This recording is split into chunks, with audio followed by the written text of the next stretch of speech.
Hello, everybody.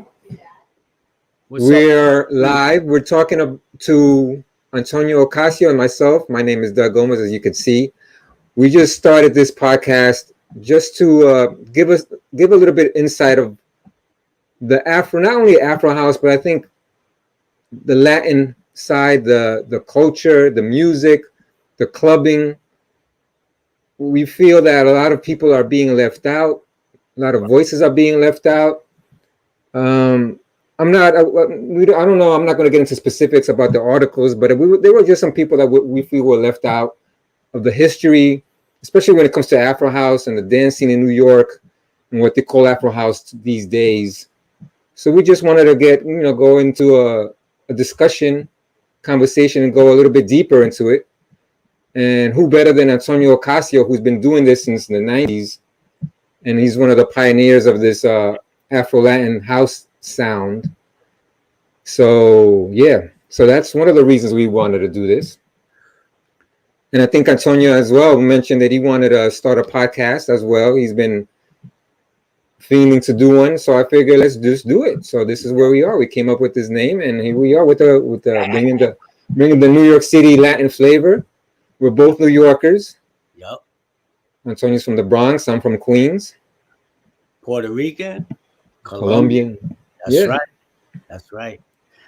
Like we talked about it, and for me, we both have similar reasons why we want to do this, and then we have our own individual reason. One of the reasons that first of all, I've been wanting to do this for a while, like Doug said, and it was perfect timing because I would, he's a great guy to do it with. So, thank you. Absolutely, bro. I appreciate you. No, thank you. This is like honestly, dude. I used not to gas you up or anything, but you're one of my first inspirations when it comes to this dancing. When it comes to house, dude, you were one of the first ones who brought this live Latin Afro percussion dance music to the scene back in the late '90s. So you're definitely I would have never guessed you sitting here, chopping it up like you said. Yeah, exactly. No, so like for me, I feel like it, I had a little spiritual awakening where I realized, you know what? We need a platform. We have to speak up because nobody's going to speak up for us. So It's our responsibility to speak up for ourselves and for those, like you said, that are being neglected. There's a lot of people that played a role that are not even mentioned, and God knows where this would have went if some of these really creative people didn't do what they did. Right. For me, I realized that we need to create our own platform to tell our story. Right. Nobody else's responsibility is our responsibility to tell our story because nobody else is going to do it. And when they do, honestly, sometimes it's not an honest interpretation. Right. So we need the platform and we need to come correct, which is the only way I know how to come. Exactly. With the honest truth, And I think we have a unique perspective, not just because we're Latin, but you're a producer, label owner since you started in this game. I myself have been DJing forever, and I started as I was in the industry side in the '90s into the early 2000s. So we definitely bring a lot of insight when it comes to production and the industry and the music industry side.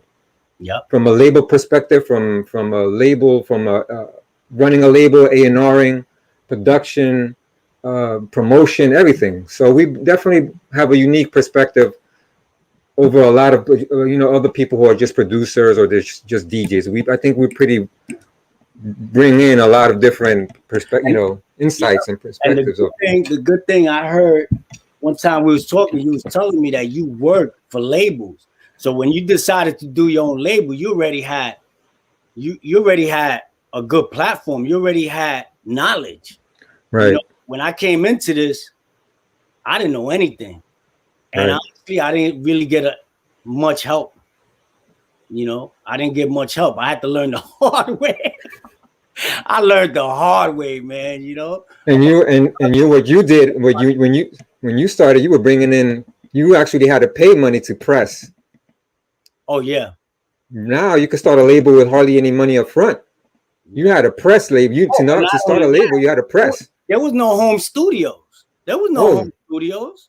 exactly. Where you get a computer and a DAW and software, and you have your own. There was no home studios. I used to go to the studio.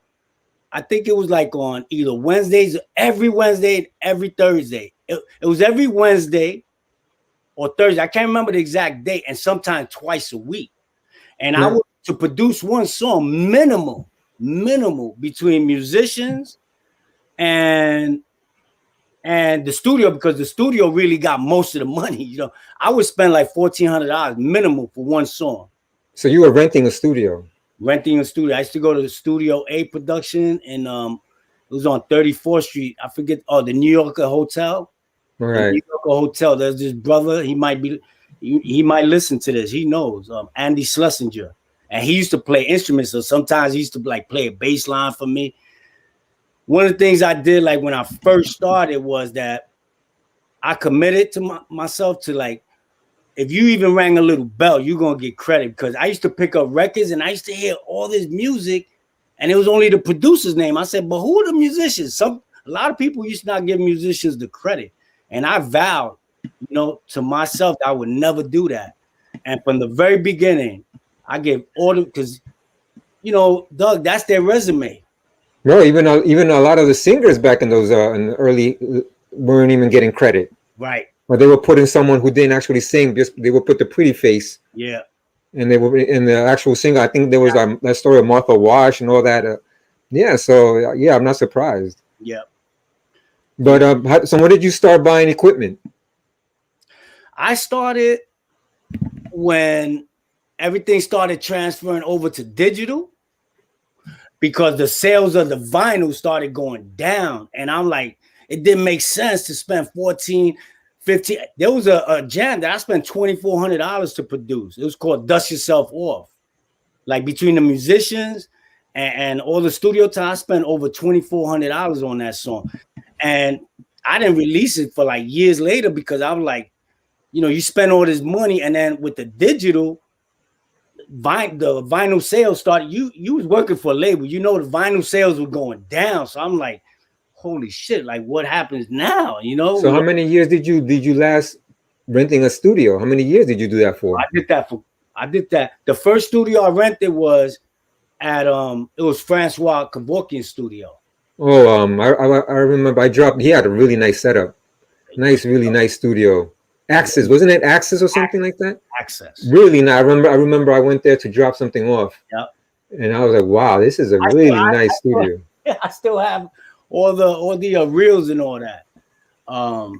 But yeah, the first one I did was at his. Then it was expensive, so I went somewhere else. The sound was amazing, and they had great engineers. Then I went to another studio. They was already using Pro Tools.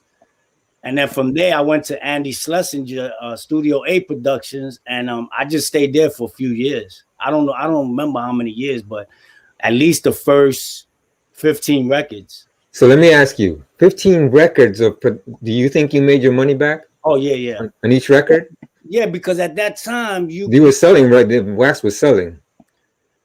Me, as an unknown artist, the first record, I pressed 3,000. I sold 3,000.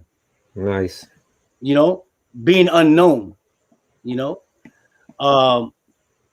so for a long time, I didn't sell less than 3,000, which isn't bad, and you do the math. You don't really make a lot, but you make something, and you make your money back. Right, as long as you break even, that was the name of the game. As long as you could break even, at least. Break even. But then, then I got hip to, like, there were distributors in Japan that liked my music, so I started doing like exclusive deals with them, like for the first month or 2 months, I couldn't sell it anywhere else, and they would give me a little more money per record.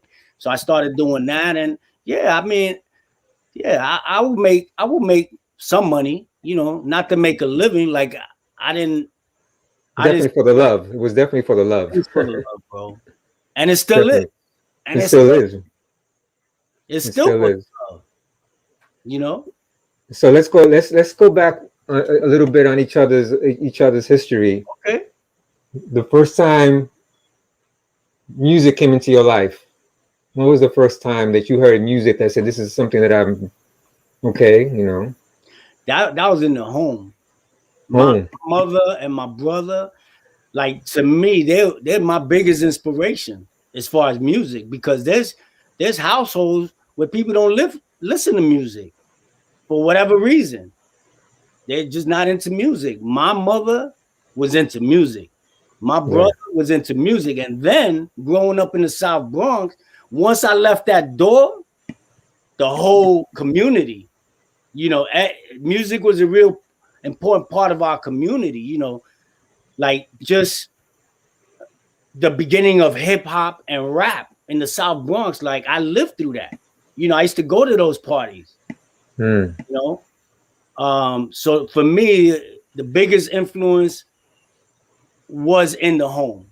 right, My mother was and into like the traditional Puerto Rican folk music, and then right, and when I was little, that's when the whole salsa explosion started with the right. Palmieri and all that. So La Fania, La yeah, Fania. I was being exposed to all of that as a little kid.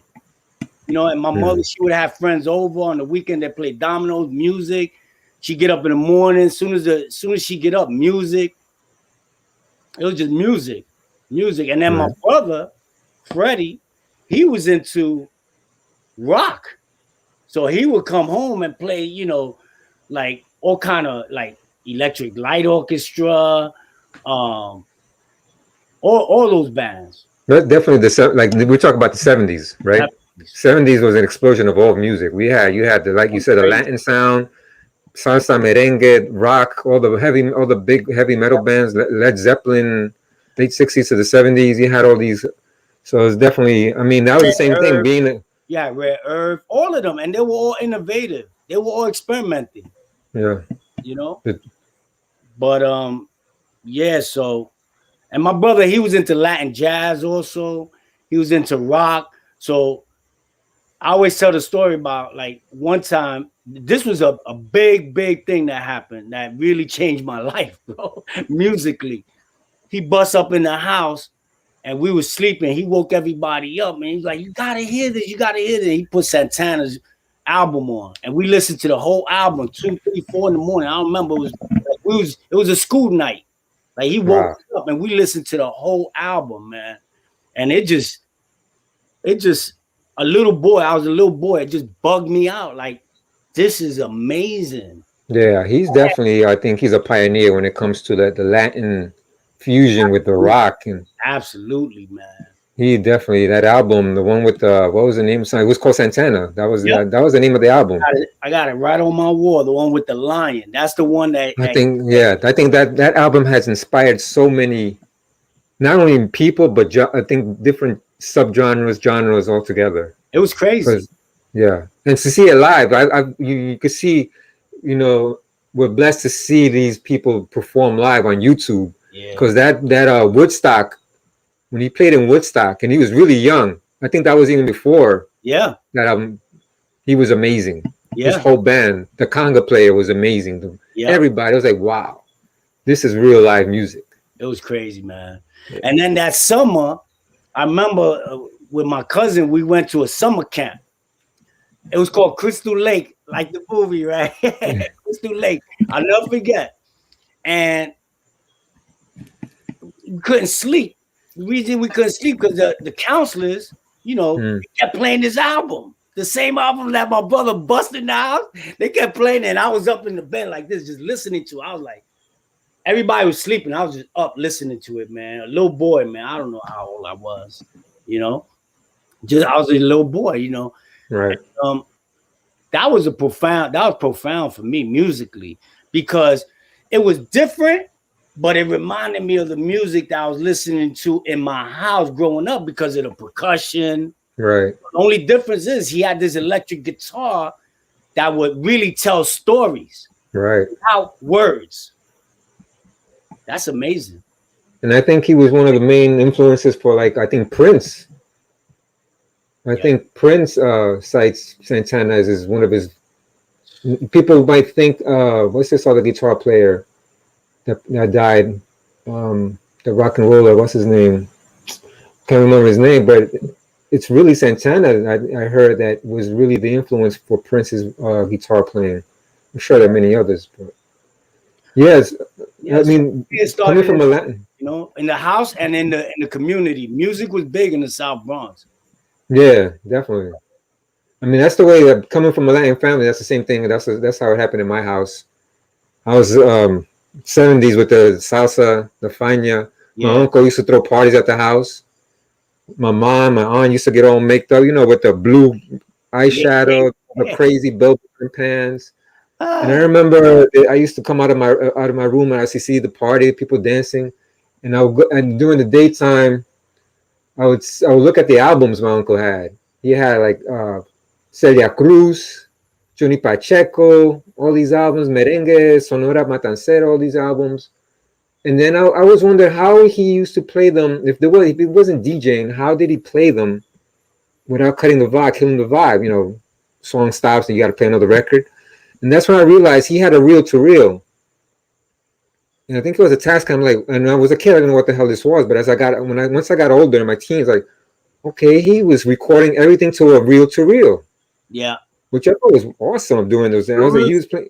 That was a big thing back in the day. Yeah, he was recording all the best cuts, all the dance cuts to a reel to reel. So, and then he would just play that reel to reel during the dance party, and just have hours of fucking dancing One of nonstop. the ways, real quick, one of the ways that we used to use reel to reels in the South Bronx when we was DJing as young kids was that we used to play the record at the same time, the reel to reel, the same song, right? As the record at the same time, and then we would get effects. There was no effects machines. Right, So if you play them at the same time, you get that phase. right. That's how we used to be creative like that. Yeah, and then 1979, which is funny, it's the most typical stories of my cousin calls me into her room. She goes, listen to this. She throws on a record, and I was like, and then I hear these two guys rapping, and I said, what is this? And she goes, it's Rapper's Delight. I said, okay. So that was my first experience with hip hop and vinyl, because I was like 9 years old and I wasn't really into wax. I was into going outside and playing. But there was another record she had in her stack, which I picked up, and I was looking at it because one, it was the colors. Two, it had three girls on the front, three sexy girls with the disco outfits and the visors, and they would look like they were in the studio. And I read the title, and it was "Keep on Jumping." I don't know if you remember the front covers were kind of red by you. Yeah, Music. it was like a reddish cover. Yeah, that's music. If I'm not Music. Yeah, it was a reddish cover, and the three girls. So I was like, okay, and I played that when my cousin went. I was like, this is like disco dancing, disco stuff, what they call disco. And then that was my first experience listening to disco. Then KTU, as I got, she would listen to KTU, and that's when KTU 92 was big. Paco and all that. yeah. 79, 80, 81, 82 and all that. So that was when I started learning what disco and then electro and then hip hop came in. And that was big in New York, man. I think a good thing. Sorry, the good thing about us in the South Bronx was that it was blacks and mostly blacks and Puerto Ricans. But Right. there was other Latin cultures, but it was mostly blacks and Puerto Ricans. So they were getting our music, we was getting their music. So we was getting exposed to a lot of different types of music. Right. You know? I mean, and especially in the 80s, in the 70s, 80s, the explosion of everything in New York. We used to do a lot of block parties. And I remember like Tito Puente, Eddie Palmieri doing a lot of free concerts in the hood, and that was a big thing. I'll never forget that, man, because it meant a lot to us, Right. There was a video of them. What's the name of that video of? It had a lot of Fania and it had a lot of street jams from the Bronx. I Yeah. got the video.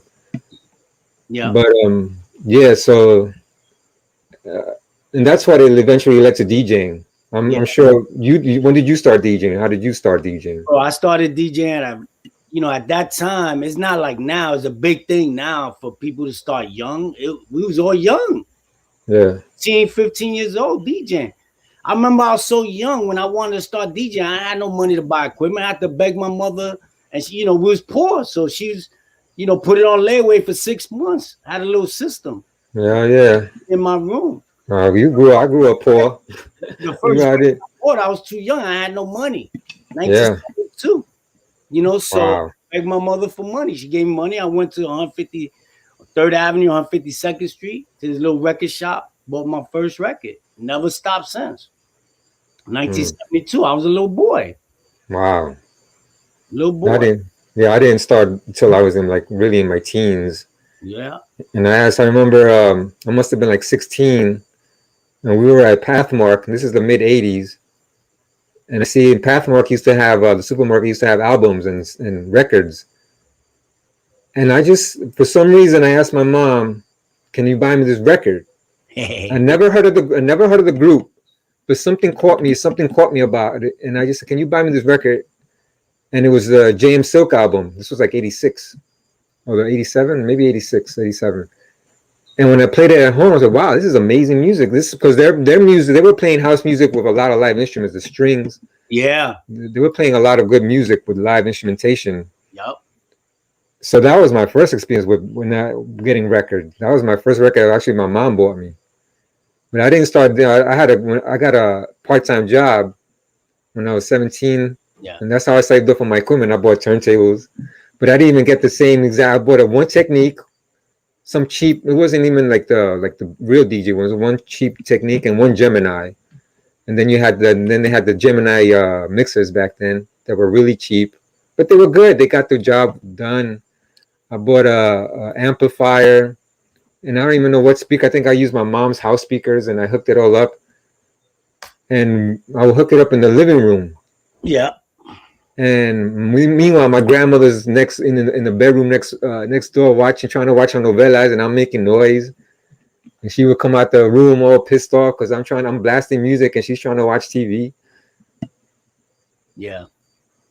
I So remember going back to like when I was DJing, there was no mixers. We didn't have mixers. yeah, you're talking everyone, yeah, I'm talking about early to mid 70s. Now there were mixes, but not, not like being advertised. I think Bozak was out at that time, but that was in certain clubs. right, The concept of mixes with queuing and all that, we didn't have that for years and years and years. And one of the things we used to do in order to get like we used to use the balance of the preamp. So we used to set up 4 speakers where no matter which way if you're going left, you get sounds on both sides, and if you go right, you get sounds on both sides. But there was no queuing, so you literally had to know the record, And at that time, a lot of it was either albums or 45s, mm, and right, then came along this little gold mic mixer.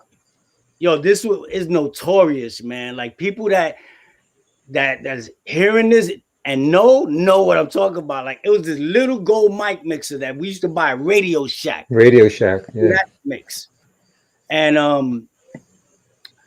then from there, but it didn't have queuing though.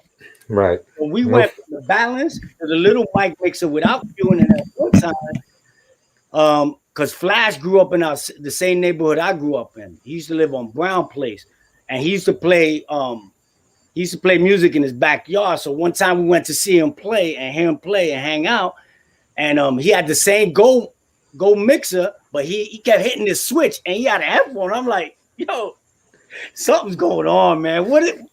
What something's going on here? And then he was like more precise, with the mixing, and I kept seeing him click this little switch, and with a headphone, I'm like, oh shit, something is happening, man. It was like a big thing. And then shortly after that, the GLI started coming out, but yeah, man, there was no mixes, bro. We had to get creative, So one thing I will say about the music, I want to say this about I've been dying to say this, bro, because some people talk. So I love disco. Disco. I don't play it that much when I'm playing, but I grew up with it, and right. a lot of people, there's people, not a lot, but there are people that are down on disco. Disco, disco was the shit. And on top of that, if it was, think about this, Doug. Think about this. If it wasn't for disco, there's a lot of classics by artists that did their version of disco in order to stay relevant because the music was changing. If it wasn't for disco, there's a lot of classics that would have never happened. The Lenny White, Fancy Dancer. Lenny White wasn't into disco. The R&B singer, Patti LaBelle, The Spirits in It, all these jams, Melba Moore, they were R&B singers. They started doing this music because that's what was happening, you know? So if it wasn't for disco, there's a lot of classics that would have never happened. Amazing masterpieces. Spirits in It is a badass song, man. Yeah, I'm grateful for disco. Man. You would think she was a disco queen with that one because Melba Moore? Yeah, Spirits in It. Oh, that's bad. That's a Patti LaBelle. Yeah, that's a badass song. It's fire, man. The energy of that is crazy. The energy is crazy. You know, so, yeah. So how did you get into the production? From DJing to production, what made you say because you started in the late 90s? Yeah. I started in 97, but I didn't release my first record till 98. It's the same thing as like doing this vibecast. We calling it a vibecast because we're gonna keep doing this, and it's not really to get into people's business or to get the latest change or it's to inspire, give people a platform so people could tell their stories. You could talk about whatever you want to talk about. Right. But the same way I've been wanting to do this, I have been wanting to do production, but I was just scared, man. I'm like, where do I start? I didn't even know where to start. I had all these ideas, but I didn't know where to start. So what happened to me was that I had went to dance tracks, right? And there was this brother, and he was giving out promos. And bro, if you get to know me, like I'm a giver, me, right. As a father, as a social worker, as a partner, like I'm a giver. I give. I don't ask people for much, man. It takes a lot for me to ask for anything. And it took a lot for me. And I seen him giving out these promos. And I went up to him, I asked him, bro. And the brother said, nah. And yo, that shit hurt. It hurt it, bro. I was like, but you couldn't tell from the outside, but inside I was devastated, man. I was hurt because first of all, I don't even like to ask people for stuff. And it took a lot for me to ask. And then I seen him giving it to everybody. And then I said, you know what? He don't know me. He's trying to give it to people he's going to play. He don't know me, whatever. That's fine. But on the way home, that's what I needed. That was my motivation, bro. I was like, you know what? I don't need his music. I'm gonna do my own music. Do you know who that was? Do you know who that was? Yeah, what label that was? Oh, okay. He knows who it was too. I don't have resentments towards him. I understand. You can't because I'm not resentful, but that's what motivated me because I have been wanting to do it, but that rejection, that it hurt, man. And I was like, I said, you know what? I'm gonna turn this into fuel. That's what I'm going to do. I'm going to take this and turn it into some positive energy. And on the way home, I said, I don't need his music. I'm going to do my own music. And yo, that was it. I was in the studio next week, not knowing what the hell I was doing, bro. I said, I'll do my own music. And that was really what I needed. Sometimes that's the saying, sometimes you need to kick up the ass, get you going. That's the push I needed, that rejection. That was it. Not to say that I wouldn't have done it. It might have taken longer. Right. When I said, you know what, I'm going to do this shit. Right. And that was it. How did you get into it? How did you start? It was funny. Around the same time, I was working at the label.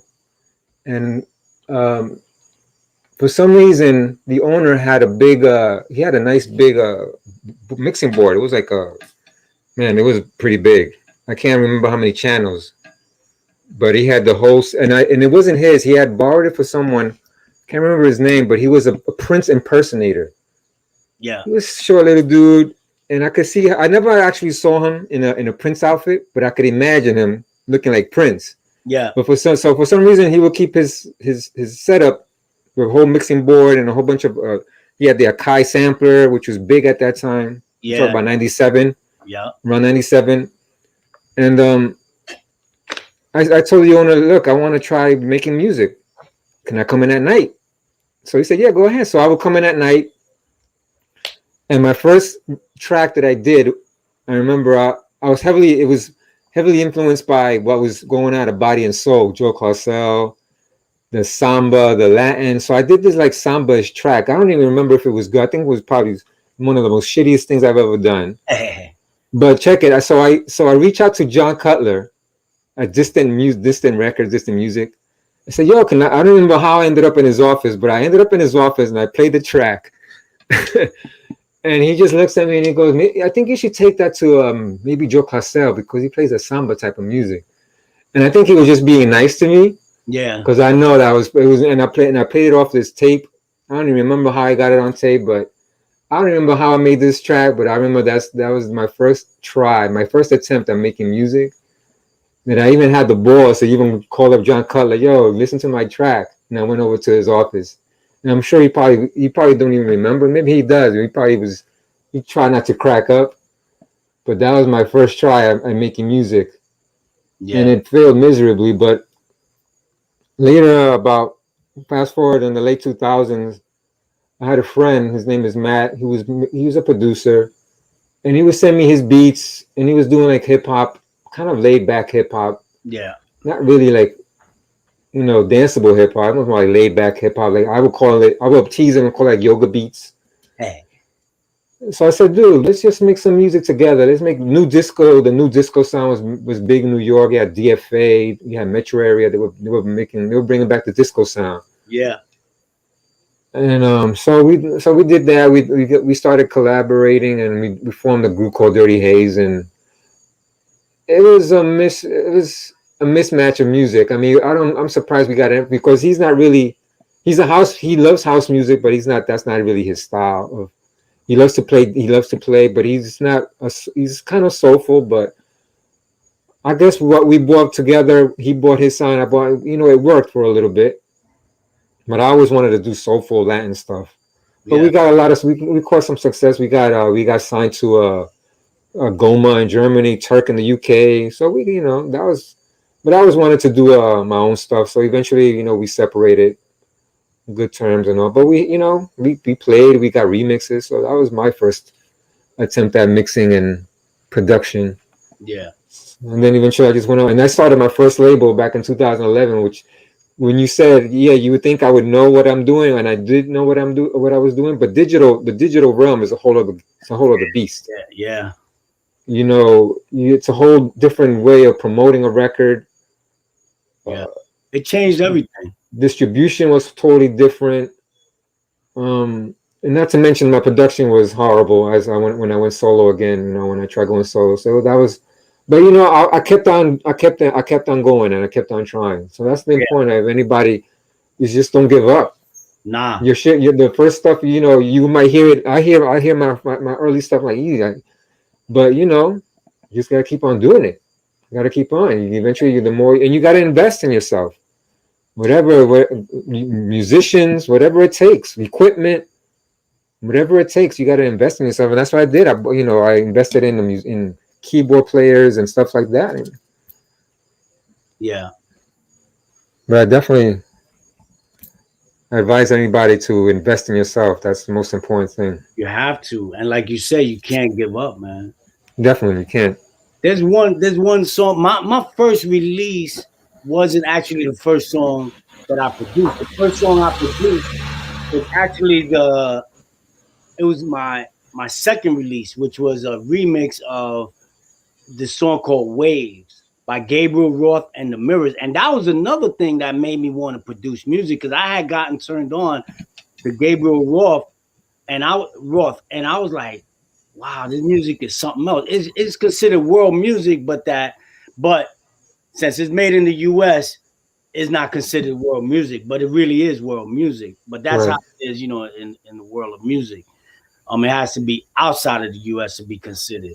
But so there was this song that they did that I said, man, I really want the house community. I want to do something with this to introduce it to the dance community. And that's one song I would like to do over, man. Because the idea was there, you know? It was basically this lady, this vocalist, she was singing opera.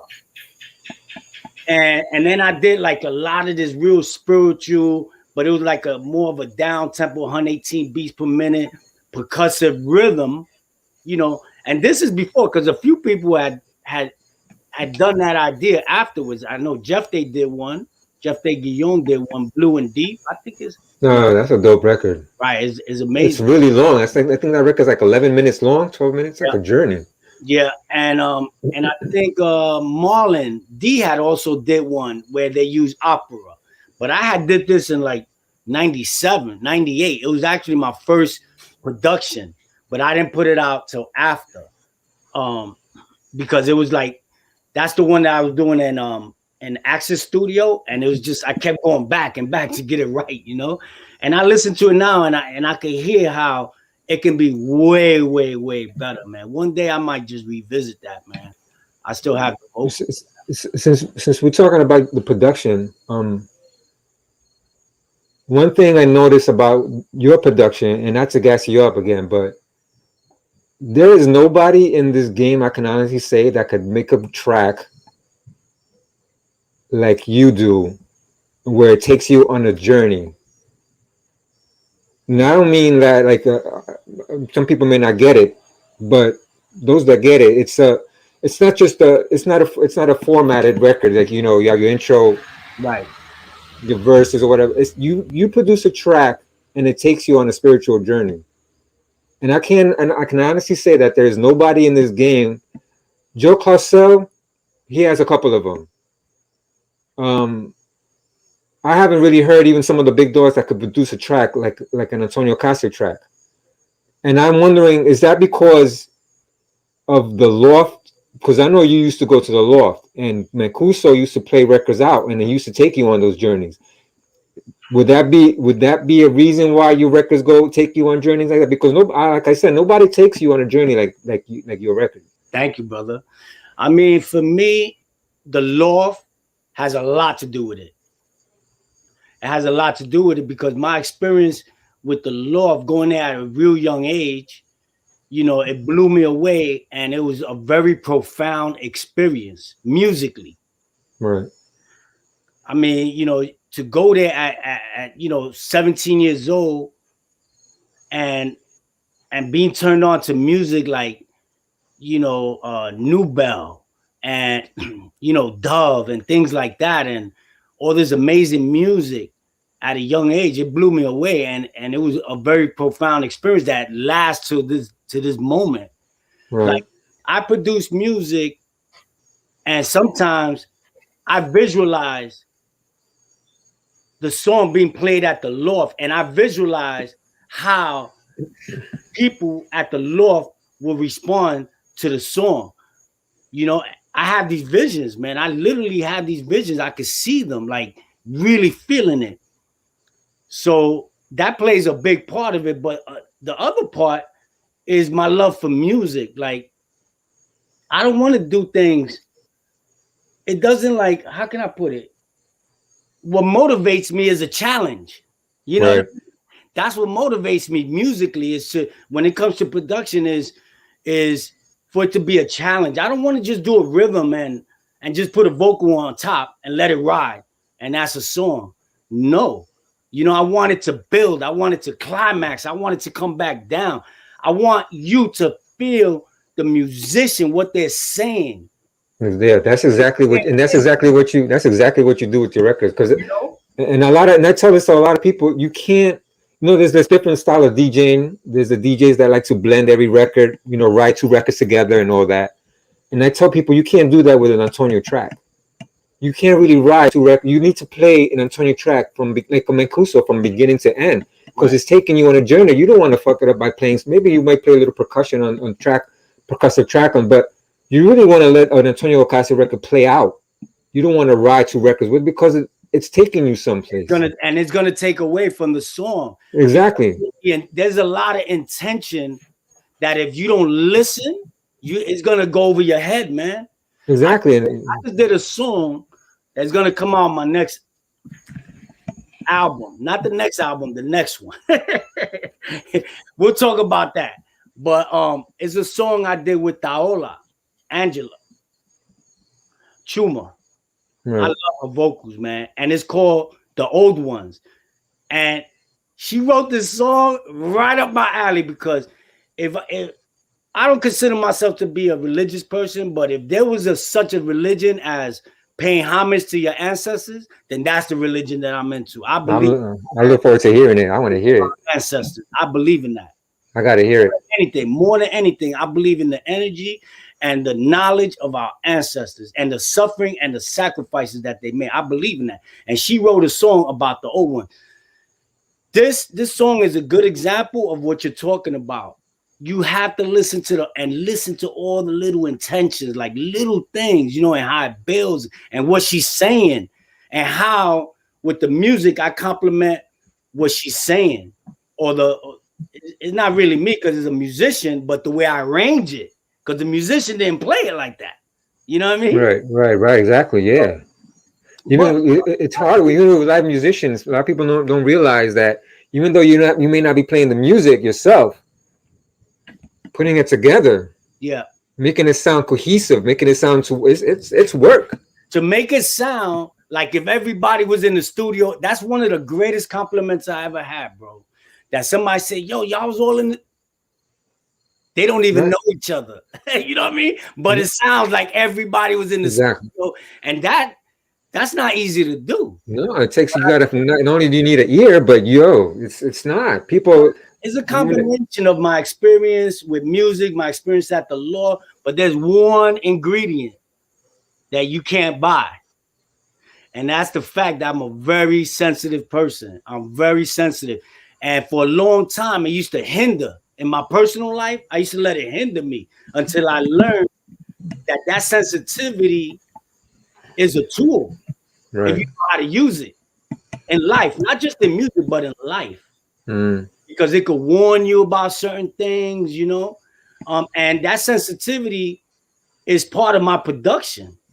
Right. Like if somebody's saying something with the music, I know how to get a certain instrument to make you feel it even more, because I'm sensitive. Right. So, but it takes, it's a life thing that comes with in time. And for me, I had to learn how to use it and how to live it. And not use it in a way that was hurting me. Because when I was younger, that sensitivity used to hurt me. I used to allow it to hurt me. And then as I matured, I learned how to use it, Well, especially growing up in New York, you got to protect yourself growing up in New York. Because especially in the 70s and 80s, man, that was something. The South Bronx, the South Bronx. It was a different era. It was a whole different world than what New York is today. Even in the 2000s, 2010s, it was a whole different. But so that's what I was saying. Because when I listen, anyone who DJs Latin, Afro, house music, soulful house, has to play an Antonio track. If they play house music on a soulful tip and they don't play your track and they don't let it play out, they don't understand it. Right. Because I'm like, you got to listen to this instrumentation, these live musicians, not just you putting it together, but these musicians that you get. I'm like, the harmonicas, the strings, and all these other. I'm like, wow. Yeah. It really is taking you on a ride. Yeah. I'm working on one now. I've been at it for about a month, more than a month. There's one jam. And it's not like I could sit, like, my story. I can't just sit there from the morning, because I work. But something that David Morales said, that when he said it, I said, that applies to me. He said, for those of you that don't do this full time, when you do it, you got to do it like if it's full time. And I understand what he meant, because when I do it, I put my heart and soul into it. Right. So, but everybody has their journey, and it's very personal, and I respect everybody's journey. My journey is that, I have two different careers because, I chose my main career to be that of helping people. That's what I do. I'm a social worker. I help people, and I've done it for more than half my life, and it's honorable. And, but there's a lot of frustration with that too, though. because I could be in the middle of this jam that I want to work on it. I like, shit, I gotta go to work, and I gotta go help this person and deal with everything. And what keeps me grounded, Douglas, is to say, you know what? When I get frustrated, because I want to work on this jam and I gotta help someone, you know what? That's more important than music. As much as I love music, as much as it means to me, there's nothing more important than helping another human being. And that helps me cope, and it helps me keep things in perspective. So for me, like, I raised 5 daughters and I didn't want to depend on music to raise my daughters. So I chose to go back to school at a later age in life and earn a good education to first of all, so that I can know what the hell I'm doing when you're helping somebody. You can't just have the gift for gab and just talk your way through it. You gotta know what the hell you're doing. To know what you're doing, you gotta go to school, man. You can't do it on what you think is right. So aside from that, I want to make sure that I could raise my daughters, man. I never thought that I could or I didn't want to depend on music. Right. If you put yourself in that position, and I've seen this happen to a lot of people, like, you have to compromise. If you depend on music for your living, especially if you got dependents, if you trying to raise kids, then you got to do things you don't want to do. Right. To make that money. And that's one thing that I feel blessed, Doug. It's taken away in some ways, but it's pros and cons to it. Like, I've been able to do the music that I want to do, which at the time that I was doing it, in 98, Afro Latin house music, it was not what it is today. People was laughing, at me. I remember this one dude coming up. I ain't dancing to any music where I don't know what they're saying, because somebody speak, African chants or Spanish.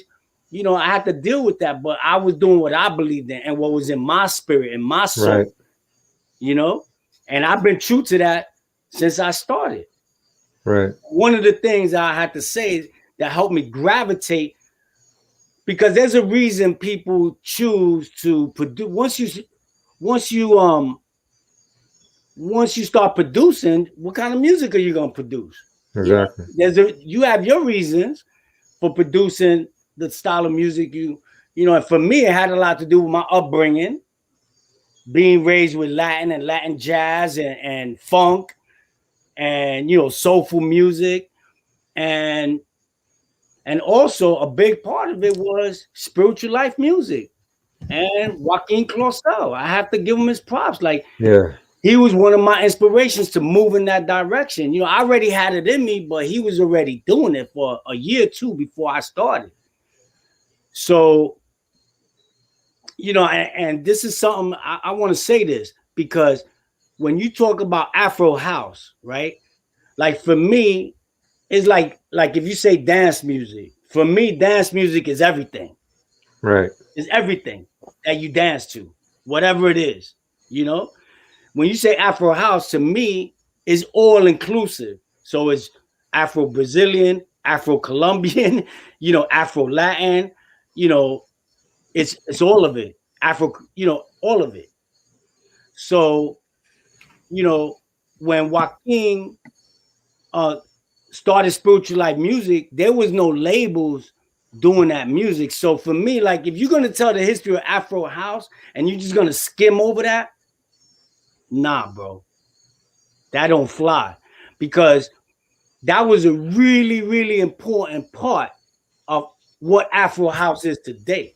Right. I mean, there was a couple of things here and there, but not really. No. You had your little.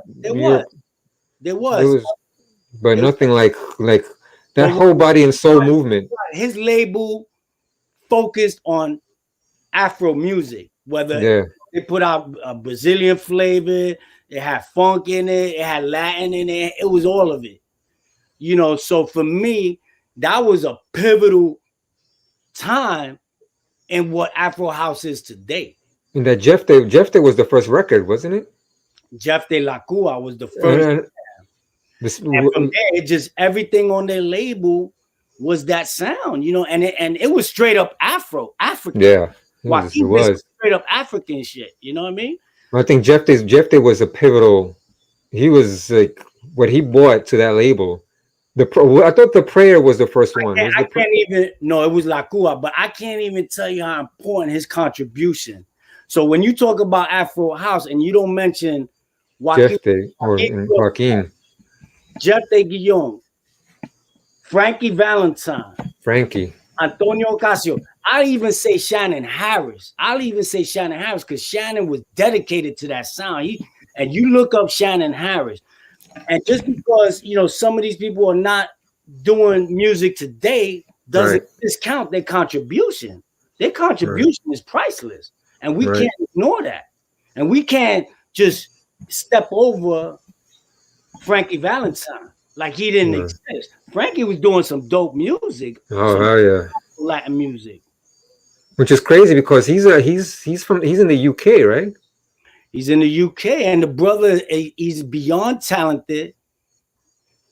He knows music, and aside from that, he's a cool ass brother. On top, I definitely want to get his. I would definitely want to pick his mind and ask him how he started that, how he got into it, because he's you know, you and I were influenced by Joaquin and all whole in New York. He was in the UK during those days. Yeah. And I want to know what influenced him over there to that sound. You might be surprised. We need to get him on here because you might be surprised. Because that brother's knowledgeable. He might have not been inspired by any of us. Right. It might be some other shit, you know, because he's very knowledgeable when it comes to music, especially the roots music. Right. Roots, cultural music, very knowledgeable. So it might have not been Spiritual Life, you know. It might have not been me or anything like that, or New York.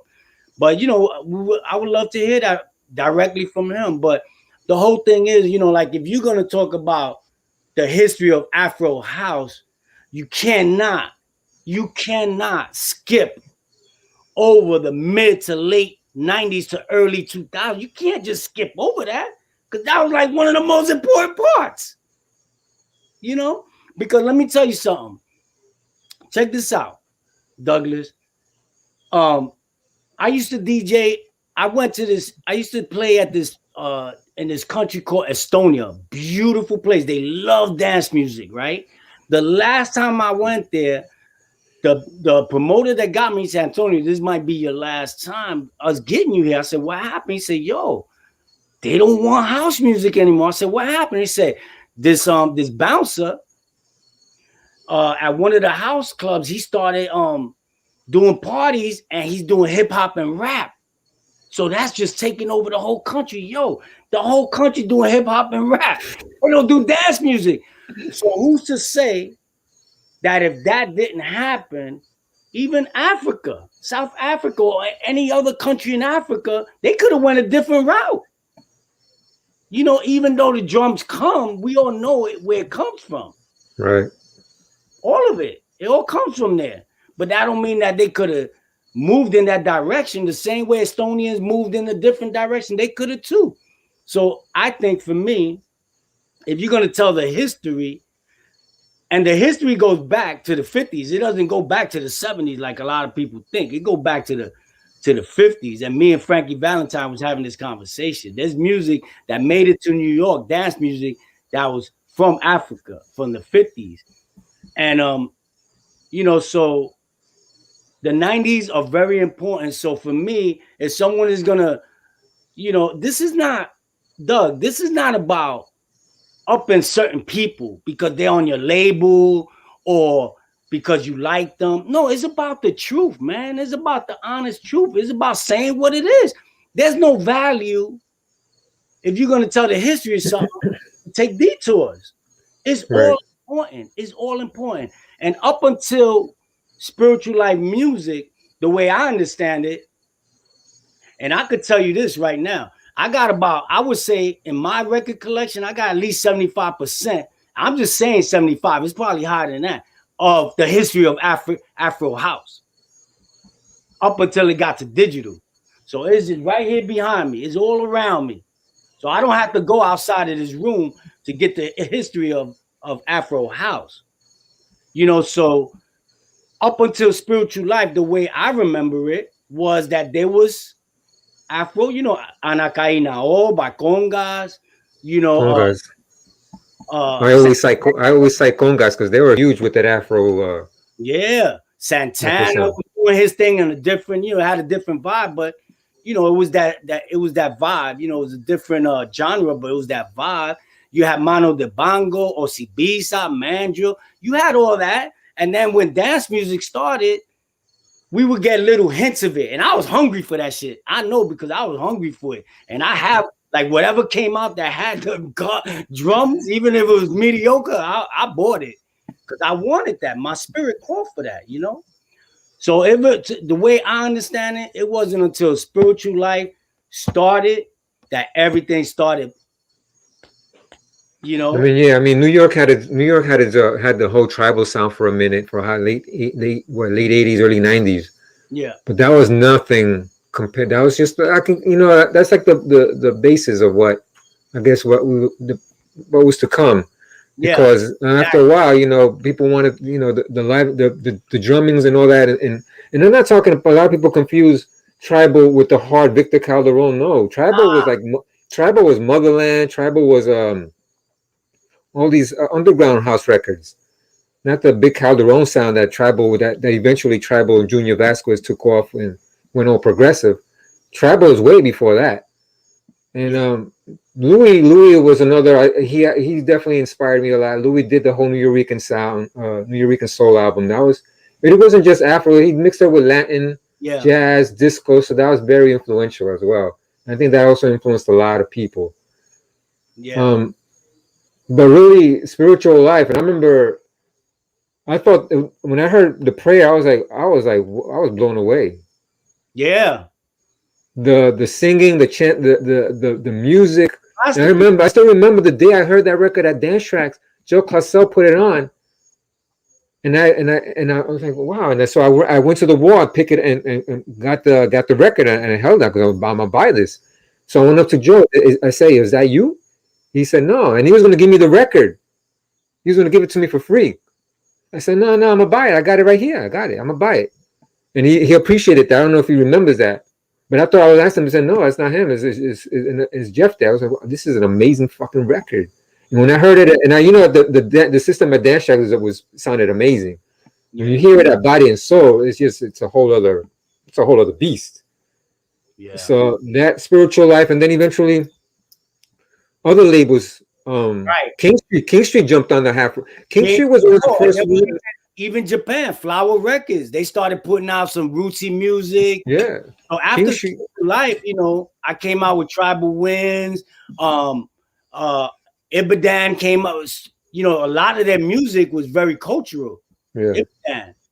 But Issa, I don't think Issa gets a lot of credit for what he brought to the New York sound, to the New York club, because he was bringing a lot of not only just the soulful. He was bringing a lot of the Afro Latin sound, and his compilations were some of the first ones to even incorporate the name Afro or Latin. Absolutely. So he gets a lot of. He doesn't get the credit he deserves. That's all part of the history, and also Tico Lai out of DC with Taha.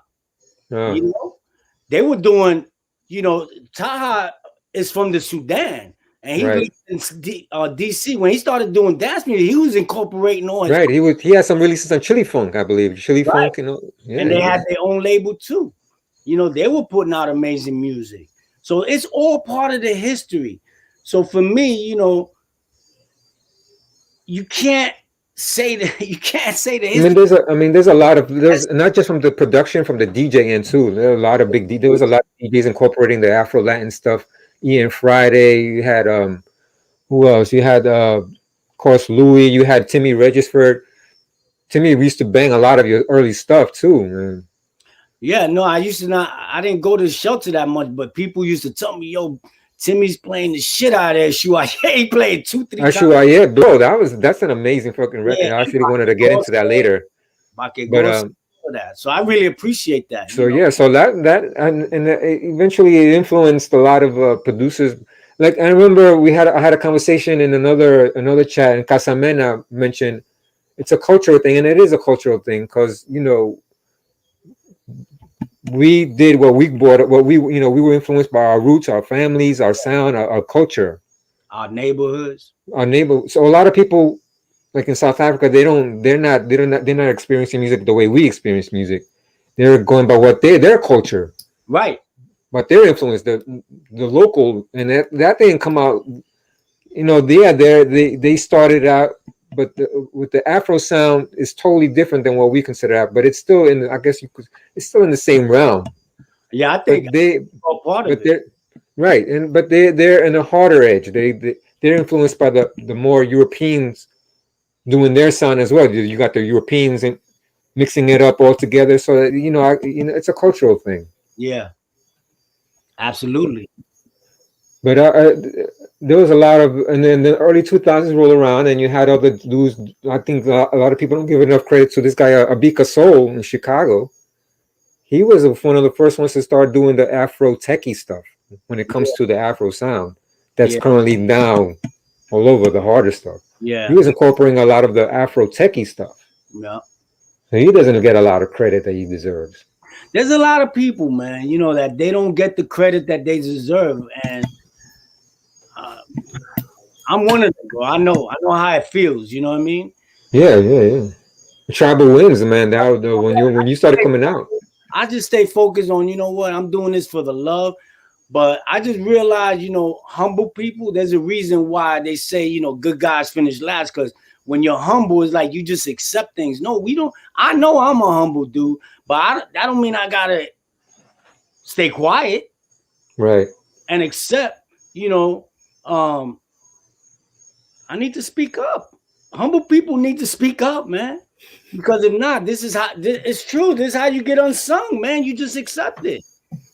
I'm here to say, if it wasn't for Spiritual Life, Joe Closell, Jeff Deguillon, Frankie Valentine, myself, and people that we mentioned, who knows where this would have been? It probably would not even been a thing.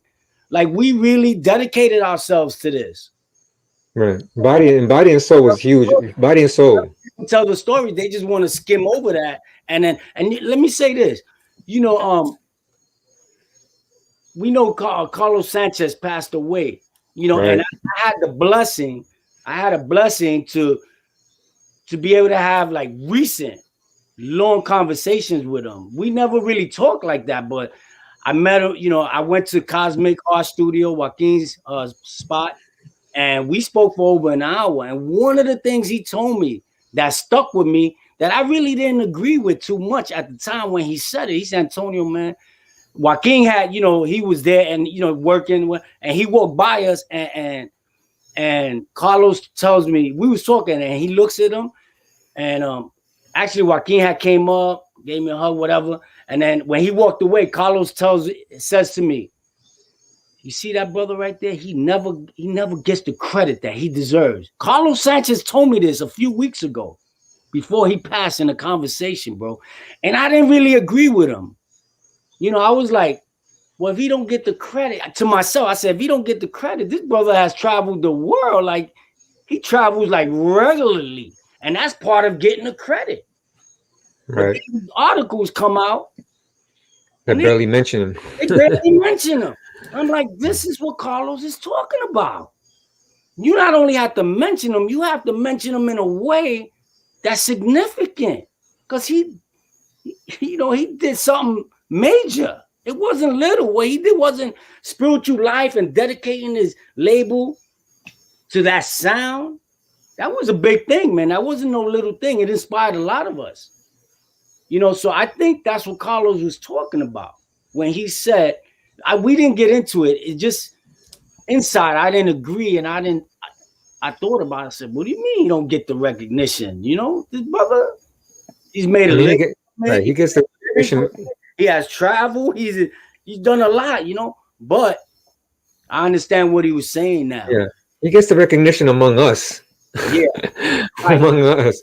But when it comes to the more commercial, like, is on a bigger scale. Yeah. He doesn't into it. Some of them don't even know. Yeah.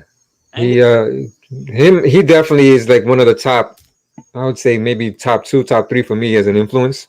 Yeah. Because when he played the music that not only the music that he made, excuse me, but the music that was coming out at the time, I Body and Soul, bro, that was like, Yo, I mean, Casa Forte, his remix of Casa Forte. yeah, Snoop, yeah, that's still, I still play that. That's just, bro, that is amazing. No special gimmicks, no effects, no tricks.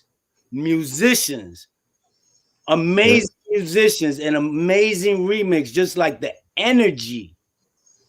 And it just doesn't stop. It just doesn't stop. Just like, amazing. it is. It's an amazing. Yeah, that spiritual insurrection, everything. No, He definitely a huge influence on it. And like I said, it's a cultural thing. And those that don't understand the culture, they didn't experience our culture growing up in New York. They're not. Yeah, so Joe Costello is not going to get the credit.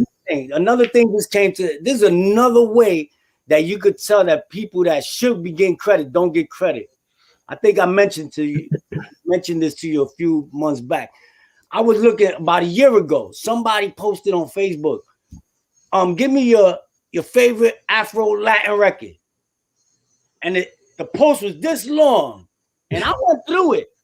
I said, let me see what the hell they talking about.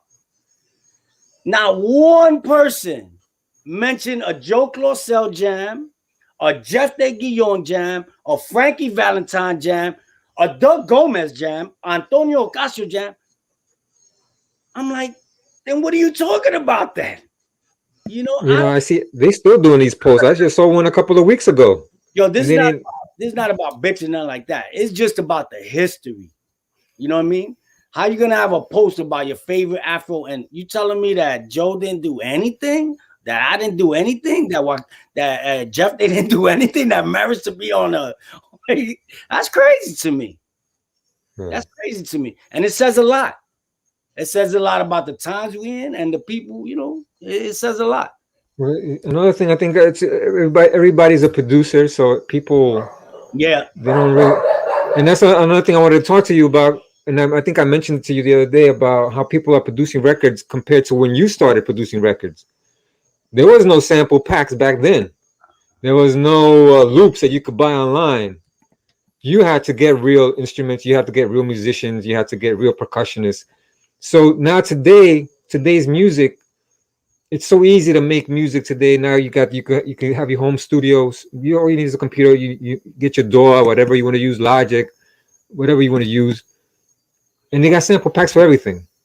yeah. So when I hear music that's lazy, I'm like, this. It's not it's the dude that's being lazy, because you can make a fucking track and make it sound at least somewhat live. Yeah, because they have sample packs for everything. yeah. Not like when you started, you had to get actual live musicians. So a lot of the music today is so watered down. Yeah. No, I hear you loud and clear, brother. The music is getting watered down, and there should be no excuse to put a dope, at least a drum. If you can't play music, get some musicians. Yeah. But the drum programming should be. It's nowadays you can buy sample packs for everything. Yeah, but you know what? I come to believe. I think that I think the whole digital thing, it helped and it helped and it hurt. Yeah, of course. It helped in some ways, but to me, it hurt more than helped. I think it hurt more. I think it hurt more than it helped. From everything, from the production to the distribution to the sales to everything.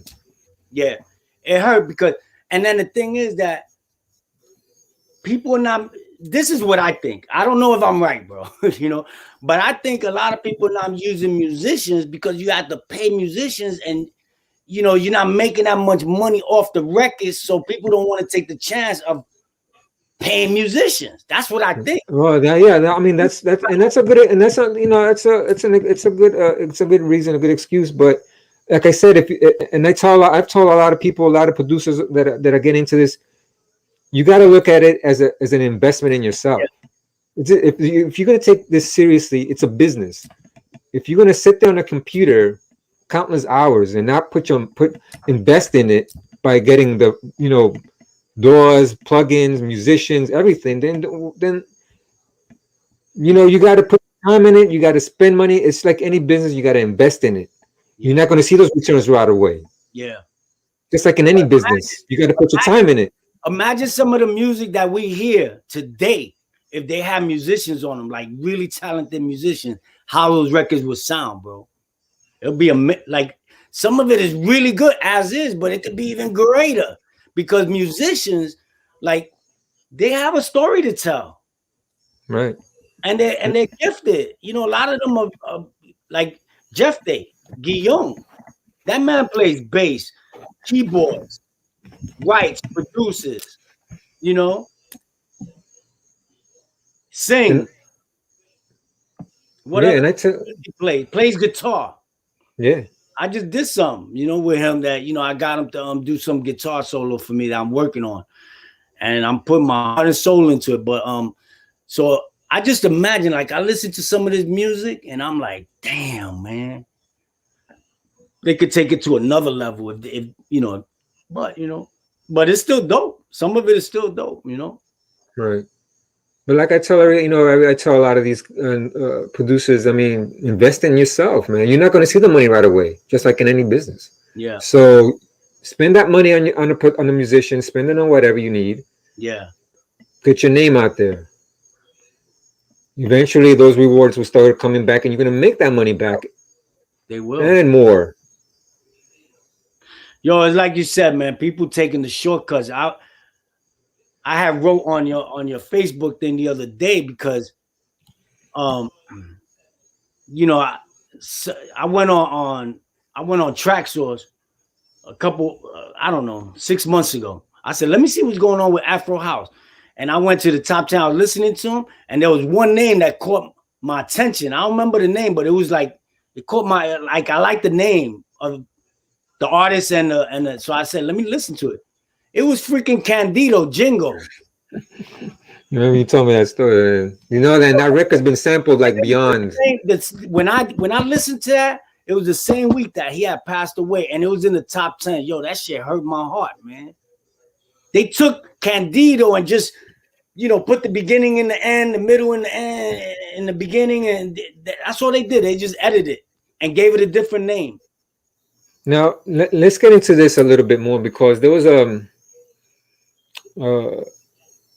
I think there was a mention. I think it was who was it?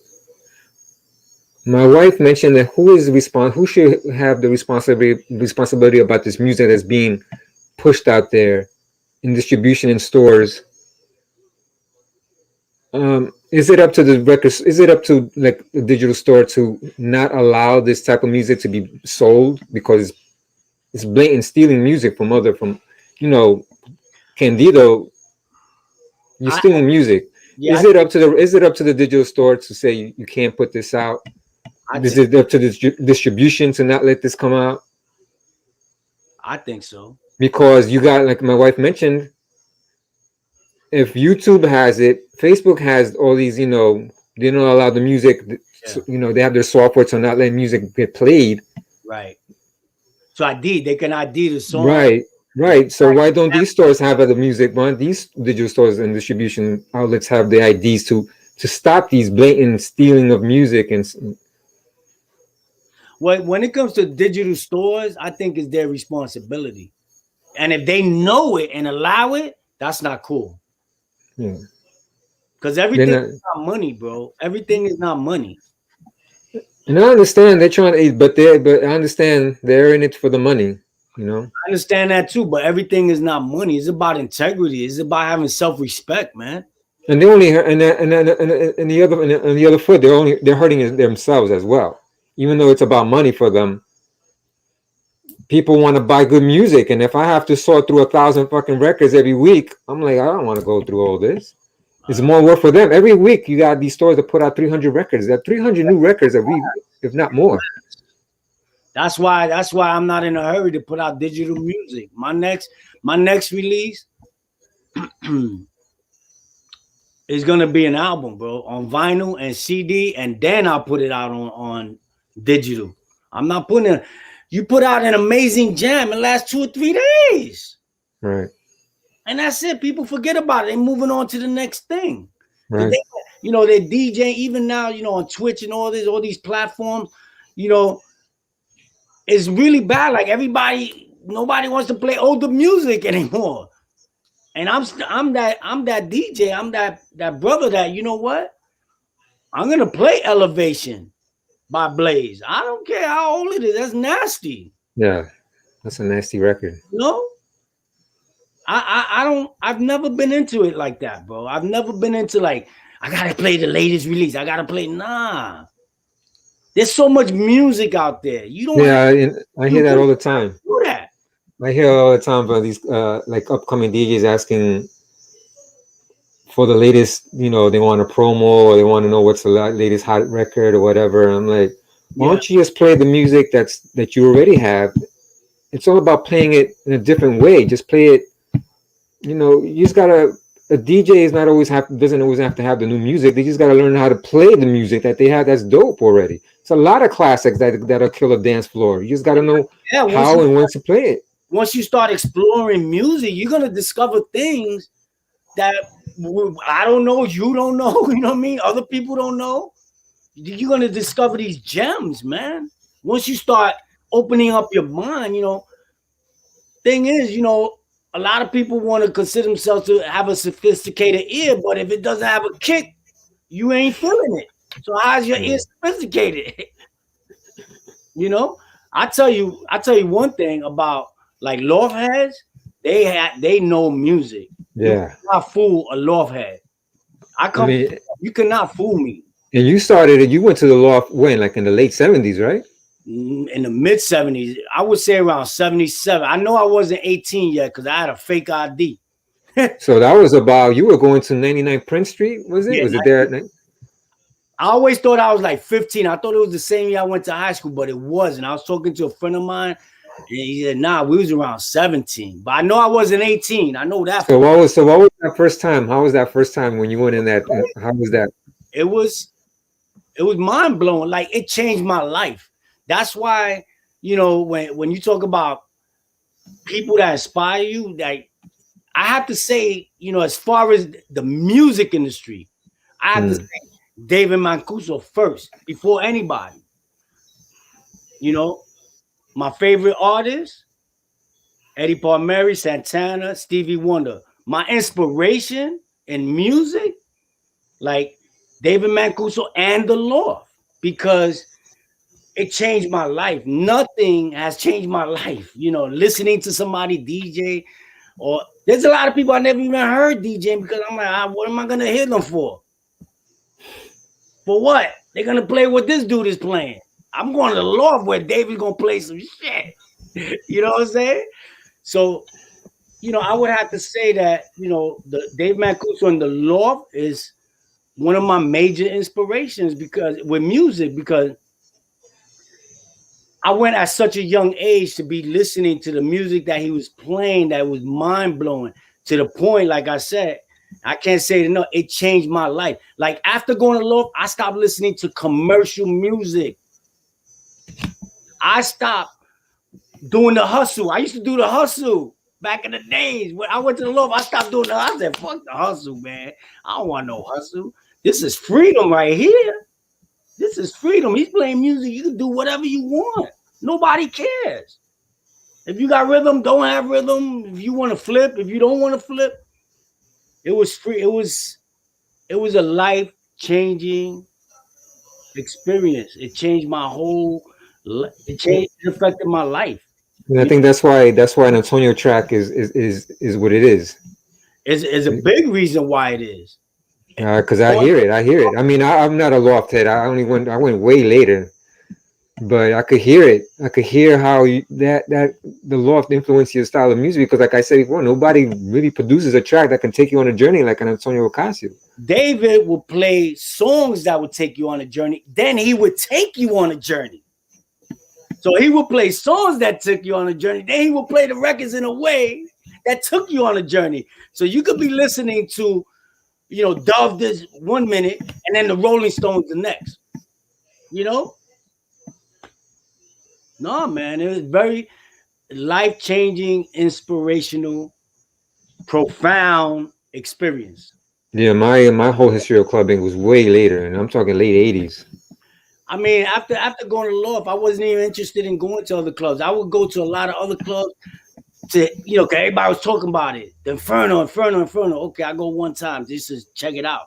I'm going home. I'm going back to the Loft. I'm going home. I went to Barnes one time. I stayed for about an hour.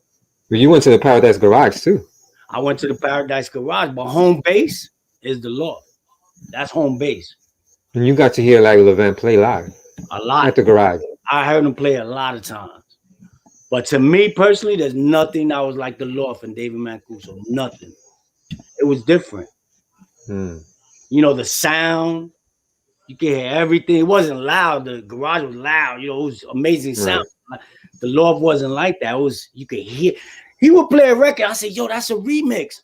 No, it's the same record. It's just the sound is so amazing that you can hear things that you can hear on the radio or in the car or in your house, The one thing about a Loft head is that they're really hardcore about their music. They're really, you can't disrespect the music that Mancuso plays.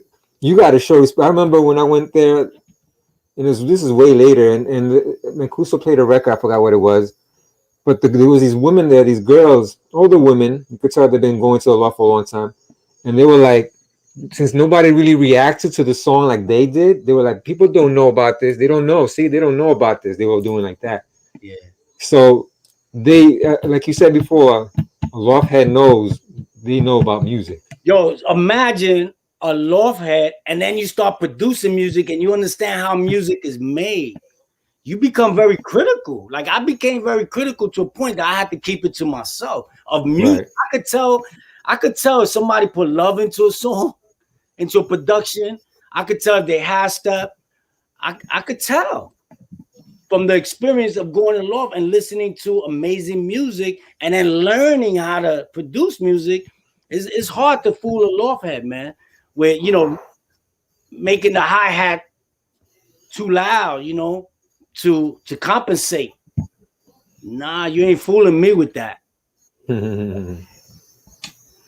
So yeah, man. But it's all good, man. I respect everybody. Like I said, I respect everybody's journey. Everybody's journey is very personal. Yeah. And I respect everybody's journey. Right. I love music. I can't. There's people that like music. There's people that love music. There's people that love music. We love music, Right. Yeah. Right. It's a difference, man. It's a difference. I mean, clubbing for me was very different. It was totally different. I started in the late '80s, and my first experiences with clubbing was the Tunnel, Maurice, Roseland. The typical Latin New Yorker clubs. With freestyle music and the early beginnings of house music. Yeah. So it was really, the music back then really didn't take you on a journey like that. Doug, but it was a whole different vibe. Doug, keep talking. I'll be right back. Keep talking to myself. It was a whole different vibe. But Roman Ricardo was definitely killing it at Tunnel. Louis Vega, David Morales at Red Zone. And who else we got? Timmy Regisford. Definitely one of my biggest influences. But what else we got?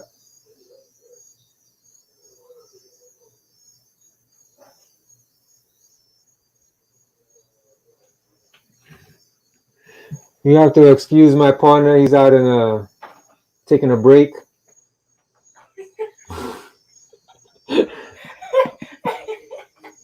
Dance with people, Douglas? Maybe I should start dancing. Sorry about that, Doug. I picked something up on my camera, on my camera. Some funny business going on in front of the house. No, for real? In the Bronx. Yeah, I live in the Bronx, bro. You gotta check them quick. Yeah, I don't blame you, man. So that was funny. That was funny though. Yeah, man. Nah, I got my camera system right there, bro. I can see everything. We live in a nice neighborhood, but we still live in the Bronx, no matter what. Oh yeah, that's where they go. That's where they go. I've always been that protector, man. Always protecting my family and people I love, man. That's where they go. They go to the nice neighborhoods to cause havoc. Yeah. So yeah, But man. I think we could start rapping. But I just want to do a one like a little word game with you. I Okay. told you I was gonna do something surprise you. Let's do it. I'm gonna throw out a word. And you tell me what comes to your mind. It could be short. It could be what inspired you. It could be whatever memory you have of it. Since you mentioned it before, the track Achuaye. Tell me about that. Because that used to bang at Shelter. Yeah. I don't want to say no more, but let's see what This you. this that this is actually good for a conversation because there's a lesson behind it. And the lesson is, you know, always keep an open mind. When it comes to music, keep an open mind because it wasn't intended. It was a different intention for that song. I was working with this vocalist. I had the rhythm, and then I'm like I was telling you earlier. I'm this person that I like. It's just a part of me. I like giving people their props and their credit. It doesn't cost me nothing. Right. Give people the credit they deserve. So I ended up basically rewriting the song that she wrote. So I'm like, we're splitting the publishing, but I need to get half the credit. I done wrote the song all over, because it wasn't written properly. She didn't want to do it. So I said, you know what? Let's just leave it. And then that's how Shuaye was born, bro. You know what I mean? Like she didn't want to do it. And then I just went in another direction. And I went to my roots because that wasn't going to be rootsy. You know what I mean? It was going to be something else. So then from there, I reached out to the vocalist, Ama. I reached out to a musician. And I told him, yo, I want to get somebody. And this is the message I want to, I want to pay homage to my guerrero, to my Legua. Right. Pay homage. I want to do a song and pay homage. So that's really what that song ended up being. Is a song of homage to my Elegua, which is Eshuaye. So it's I very thought that was a perfect record to put as the promo because that's a dope record, man. I think it is the perfect. It's like it's all in one. It's raíces, it's roots, it's spiritual. Like you said, it's the energy. Yeah. So I reached out to a musician. I told him what I wanted to do, and he connected me to Ama, and then from Ama, I met Emilio Barreto, which is the male vocalist. But I did something else with him. He just like did those little things you hear where he, ad-lib. And then I ended up doing that. But the whole lesson in it is always to keep an open mind. And someone tries to stagnate you, keep it moving. Right. Feelings, you know what I mean? Like it's about fairness. Right. It's about fairness. It's not about ego. It has nothing to do with ego. It's about doing what's right and what's fair. And she didn't want to be fair about it. So I said, all right, no problem. Unfortunately, this business is all about ego. Yo, and let me tell you, it worked out. And guess what?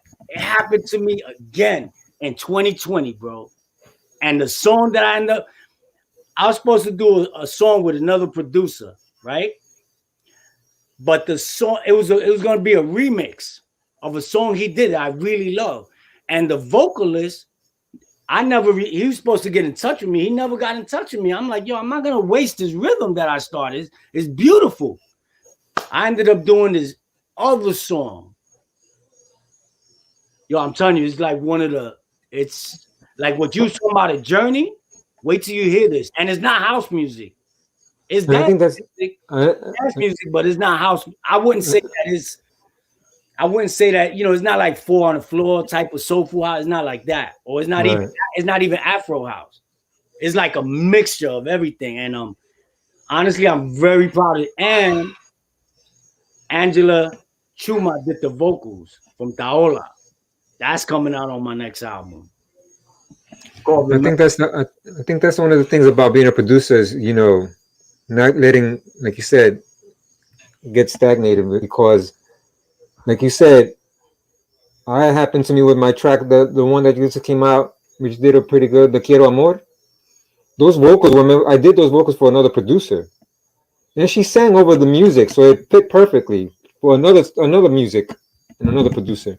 But he didn't know which way to go with it. So I'm trying to find. So why don't you just cut it down? He had a really long track. It was too long. So I cut it down, and I never heard back from him. And I just got tired of chasing him. I said, you know what? I'm just gonna take these vocals that I paid for and use Exactly. them for myself.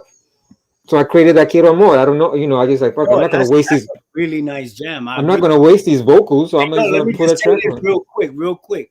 That reminds me of that early spiritual life, tribal winds. It has that vibe, man. Great. Bro, that's all. I really, I Yeah, really that's a think it's a that's really a good jam.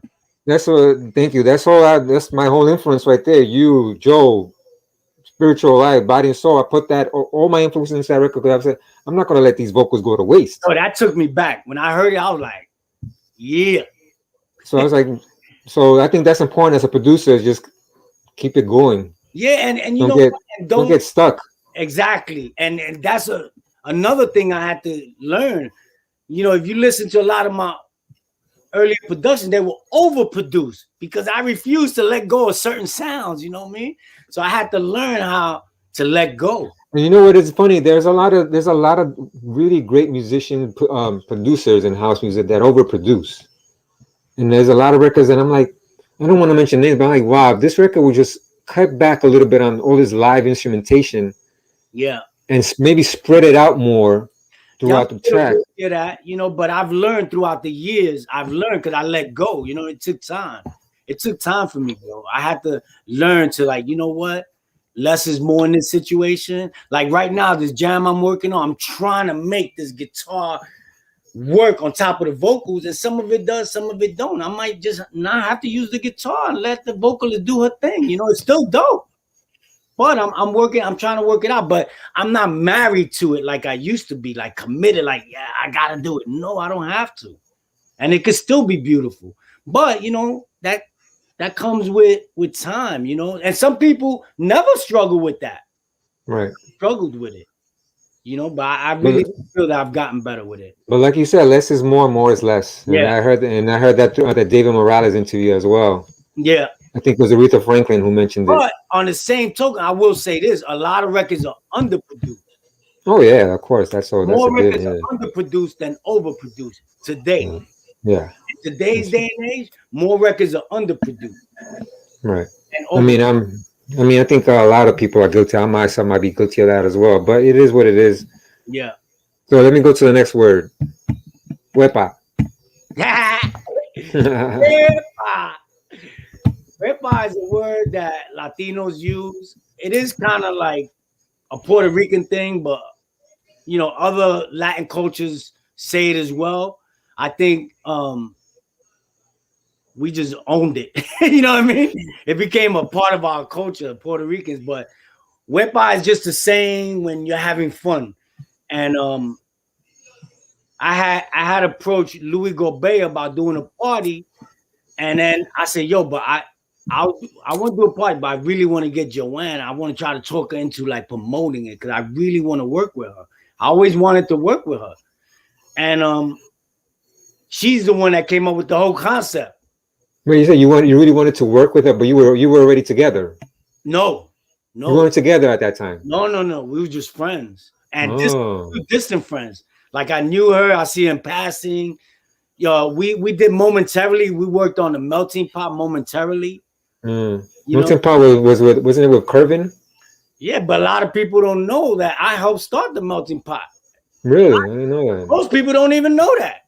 Wow, I didn't know that. Nobody knows it. Why? Because I want to be humble, you know what I mean? And don't say nothing. I approached Curvin about doing a party, and then we got Muema involved, and then we came up with the name, and that's how it all started. And I ended up leaving because it just got too crazy.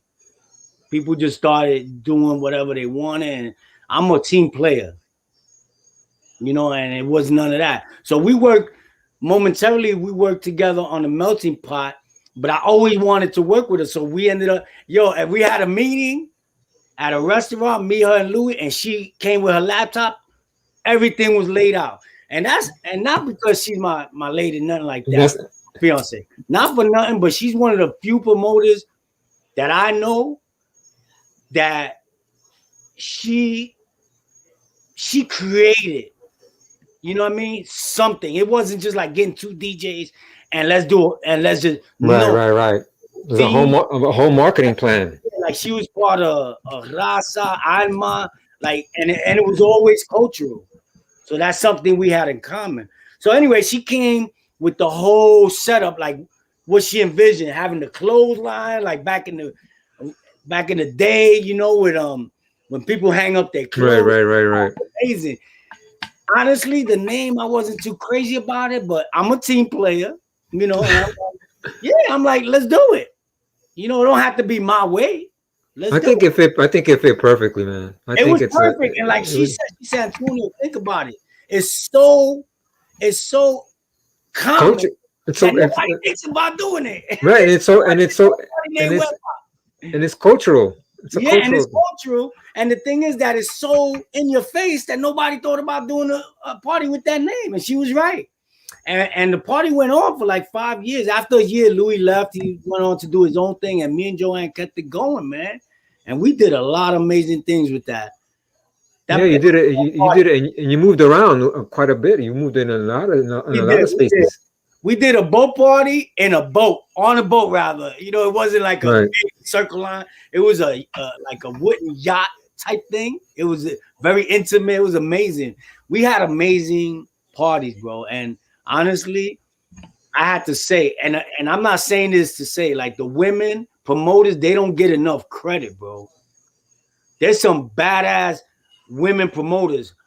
Her being one of the top 3, in my opinion, not because our relationship before that, I always felt that way.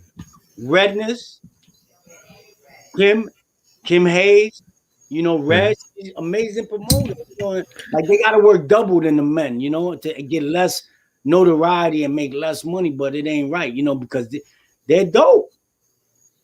But anyway, so that's Wepa. It's a whole journey with Wepa, man. It was like we had a lot of fun, man. And then when Joanne opened up that laptop and she brought out that marketing plan, that's when you said, "I'm in love." Nah. It didn't happen like that. No, let me tell you so. Actually, it didn't happen like that. Well, I always thought she was beautiful. Physically, yeah, she's beautiful, man. Yeah. I was like, she's really beautiful, you know. So she was beautiful physically, and then I got to know her as a person. I'm like, she's just beautiful inside and out. But no, we got so close that I started to see her like a sister, man. Because I don't have any sisters. My sisters passed away young, so I don't have any sisters. So it was like that, and then we ended up getting together, man. It wasn't planned, you know. And I'm very grateful that we did, man. She's an amazing person, man. And there's no one else I would want to be with, bro. I love her. All right, let's go on to the next one. Maestro.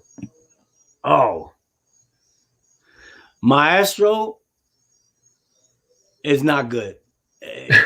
No, I'll be honest. It's one of those things that it was a bad experience, to be honest with you. And it's one of those things I don't even like to talk about. Because the one thing that I'm really, really grateful for as far as Maestro was that I developed a friendship with 2 amazing brothers, Jeff Young and Michael Cole, because we worked on the soundtrack and we got close, and I developed a friendship with them. So out of all that madness, that came out of it, and I'm grateful for that. But the experience of because it was I'm like this, you know. I'm a man of fairness, and everything I do, I'm a man of fairness. Right, but let's talk about the music though. Let's keep it positive. I did not know that you created most of the soundtrack to that documentary. So how many tracks in total? I don't remember, man. I don't remember, but all the original music we created. Me, Jeff Day, and Mike. And you know, I was at the head of it because they came and did some of the work, and then I put it together. So I put in more, you know, because You know, it's like when you producing a record, you get the musicians, they come, they leave. So it was that kind of thing. So I spent a lot of time with the producer. But it was a good experience because I was able to be a part of telling a history of something that I lived. The producer, he didn't live it, so he didn't know. Right. Basically, we had to tell him what happened. You know, right, and that clip of you talking about it, I think you were outside of it. It looked like you were outside of Shelter. Yeah. In at nighttime, you were. That was a Shelter. In the alleyway outside. Back then it was Vinyl, whatever it was called. Yeah. That was one of like one of the highlights. The way you told the story about Larry Levan and the Paradise Garage and the whole the birds coming out. Yeah, they interviewed me as well. So it's funny because that clip came up today. The loft and all that, huh? It's funny because I sent you that clip. It came up in my feed. Somebody posted that clip, and I sent it to you today. I was like, "Well, that's perfect because we're going to be talking about that today." Yeah, Maestro. You know, I'm sorry, bro. It's about keeping it positive, but it's about being honest. No, I good experience. Overall, it was not a good experience, but the best thing that came out of it was that I became friends with two amazing brothers. But and I heard stories that you know it was a negative experience for a lot of people. Everybody, which is a shame because that documentary really came out. From what I know, you know, it came out pretty good. It was a really well made documentary. Honestly, me on the outside looking in, I think it was but you know, bro, when you put bad intentions into something, man, it doesn't flourish. It could have been bigger, I think, because it was a good documentary. It was a really good documentary. Well, you know, everybody got jerked. Bottom line, everybody got jerked, man. You know? And that's what I heard. You don't do that. You don't do that because, like I said, I'm a man of fairness. I have to say this. You know, when it comes to everything, I'm a man of fairness. If we do something, Douglas, rest assured, if we agree to something, if we make a nickel, we split a nickel. Right. I'm not gonna have that on my conscience. I don't live like that. But you know, the bottom line is, you know, it didn't go down like that. You know. Right. I'll give you one. I have to say this. I'll give you one example. When we started showing the film in different parts of the world, we have 4 DJs on the team. And the producer went outside and got other DJs to go to perform, you know, to show the film and do a party and all that. When you got 4 producers, 4 DJs contributed, wouldn't you want to get one of them? Right. It's only right, you know. So that's just one thing, bro. The whole thing was really foul, man. But like I said, I'm proud to have been able to be part. Were you at least in the credits? Yeah, I never noticed the credits. Even that, I put it this way: I had between 5 and 7 agreements. One of them was that I get top billing because I did most of the work when it came to the music, the production of the soundtrack. After things happen, you know, he put me last, you know. But he got to live with that, not me. Right. He didn't put it this way. He didn't honor, as far as I know, he didn't honor anybody's. Yeah, that's what I heard. I heard a lot of negativity, but I just wanted to bring that up because I didn't know that. I didn't know that you were so involved with the music, and I was like, wow, I didn't even know that. A lot of people don't. A lot of people that, you know, they know about that scene because I'm very descriptive of telling what happened, you know, that experience. Right. But they don't, you know, they don't look at the credits or that, you know. And you know, when this music was being shown, it was other people being highlighted and not the team. Right. Well, that was another reason, you know. And this is what happens, man. This is why sometimes people are the way they are in the music industry. They don't trust people and all that because of things. Well, that's a given in any genre of music. You just can't trust anybody. And it's sad, you know. But I'm a trustworthy person. Yeah. That's important to me. Nobody's gonna rag my name. Right, exactly. You're not gonna talk bad about me, that I did this, that you not. You're not. I'm not gonna allow it. I'm not gonna give you that because first of all, I don't live that way. You know, I'm a straight up honest brother, man. You know, am I perfect? No. Yeah, nobody. But I have integrity. I have self-respect. And I'm not gonna do things that's gonna make people talk bad about me. There's people we know they're famous, but when you talk about them, it's all bad. There's just too many egos in this business. Also, that kind of kills it. And a bunch of thieves. I mean, it's fine to have an ego with yourself and your music and all, but when you start, that ego it's just negativity that you bring on. And a bunch of thieves. That's why going back to the whole thing about Afro house. If you're gonna tell a story about any genre of music, you got to put your ego to the side. You got to tell the true story, man. Yeah. Otherwise, you're doing a disservice. It's a disservice. You're not telling the whole truth. You're doing what's convenient for you. No, it don't go like that. Right.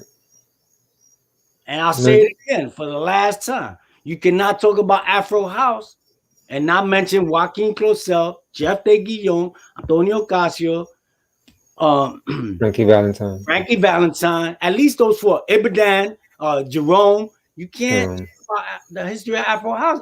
And then when you mention us, it's like a little, no. I mean, there was a lot of other producers that did a lot of stuff. We can't leave out Masters at Work, but they did a lot of. But they started doing that later on, though. Yeah. I'm not. It's the history. And Mateo and Matos. They were killing some jams in the late 90s too. Yeah. But Masters at Work and Louis, they came after Spiritual Life. They came even after me. Even after I started doing that. They wasn't doing, when I started doing Afro Latin House, they wasn't doing Afro Latin House. They were doing it. They Masters at Work. They making amazing music, but it wasn't that. You had a couple of things. Mateo Mato, you had Glenn Underground doing some jams here and there. And Glenn is another one. Yeah, you had a couple. There was, But his focus wasn't that vibe. So he did that wasn't. He was doing everything. He was doing Detroit Tech, Chicago stuff. Chicago Deep House, Yeah. So who do you? How about OG? They had that as the record. That Esteban record. Esteban, yeah, that was huge. That was. I want OG to bring. I want OG to bring some of that sound back. That was Afro Latin House. That was a big record. This whole thing. They did their thing, man. Poggi. Yeah. Also Kerry Chandler too as well. Kerry did some stuff here and there. Yeah, he did a few things. A lot of people did a few things, but very few people dedicated themselves to that. Right. That's my point. When you talk about certain people, which I already mentioned, Frankie, Jeff Day, to this day. So who's moving you these days? You mean music wise? Yeah, music wise, producers. Overall, I dig the music that you're putting out. Thank you. I love Manu. Manu is like one of my yeah. Even though we know like he uses a lot of the same patterns, but his shit is dope though. Yeah. There's some of his shit that he's consistent. He's consistent with his sound. If you hear someone say my new record, you know what you're gonna get. Yeah, he uses the same pattern for different styles, but the thing is that he comes correct. Right, he bangs a track. Yeah, he knows how to bang a track, and he's consistent with it. Yeah, it's the same thing, but it works. No matter what it is, it works. I don't know about that. I love him, but you can't. You gotta switch it up sometimes. And I mean, if it doesn't, in a bad way. I mean, but if it's not broke, you might fuck with it. He's still getting the top. He's a consistent top 10. So why fuck with it? I don't know. He's not.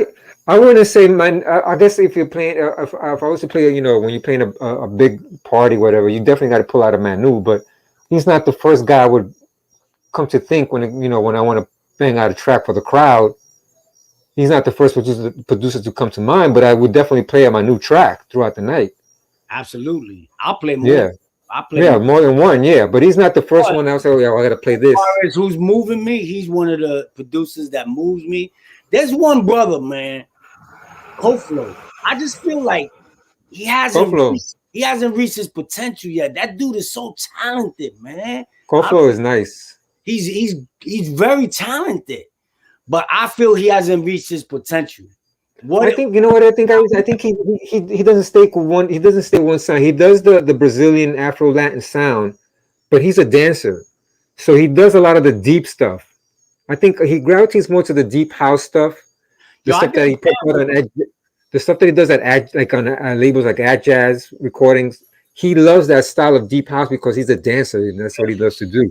Yeah. So so I don't think he doesn't concentrate on just Afro Latin. He loves to do the deep house, and I think that's what that's what he's good at. He's good at that. Yeah, but there's something happening with him that he's so talented, and to me, he hasn't reached his peak, and it has something to do with him, something that he needs to figure out. It's funny because the record that caught my attention was the one he had on Bodhisattva's label. I don't remember the name, but we did out to him. I haven't put it out yet. It's so dope that I'm scared to put it out. People are not gonna get it. I reached out to Koflo way back a couple of years when I first heard that record. I was like, "Yo, dude, I want something for you for my label." So we clicked, and he gave me stuff, and I remixed some of his stuff. He's dope. Yeah. Some of his edits too. Some of the edits that he had on Bandcamp are really dope too, man. I like, I'm be honest, like I like a lot of the music that's coming out of. I always have, man. I always love the African sound, like knowing it, I don't really pay attention like to producers, more about the music. I'm really, really one of those purists where it's about the music. I don't know who the hell did it, but this jam is dope. So I'm really feeling like Lizwy as a vocalist. Was a vocalist, yeah. Yeah, eventually I really want to work on a song. I got to work with her. She's really good. I really get her sound. I want to do something with her, bro. Yeah, she's good. She's amazing. Daola, they're amazing, man. I love a lot of that South African, that South African music and music coming out of different parts of Africa that's considered Afro house. But I just tease through it, I mean, I'm very picky when it comes to that because it has some movement. Like any one particular type of. I can't listen to one genre of music all night long. I can't do it. Even music that I love, whether it's Afro or Latin jazz, I want to hear variety. So Right. Yeah, I mean, I'm very picky when it comes to the South African stuff because the South African stuff tends to be a little bit too. Another brother that I'm really digging. That brother FNX. Oh, FNX, that's my dude, man. Yeah, bless you. His music is so freaking simple. It is. He just has the right groove. It has the right groove. Now, what's funny, he sent me that track. Yo, he's one that I could tell you, man. If he start using musicians, it's a wrap. Yeah, he's been wanting to collab, but I just haven't had the time. He's not using me. I could tell he's doing most of that himself. Yeah, he does all that. And it's funny you mentioned him because I put that. It's funny you mentioned because I put that post up when someone took his record that's on my label, his remix.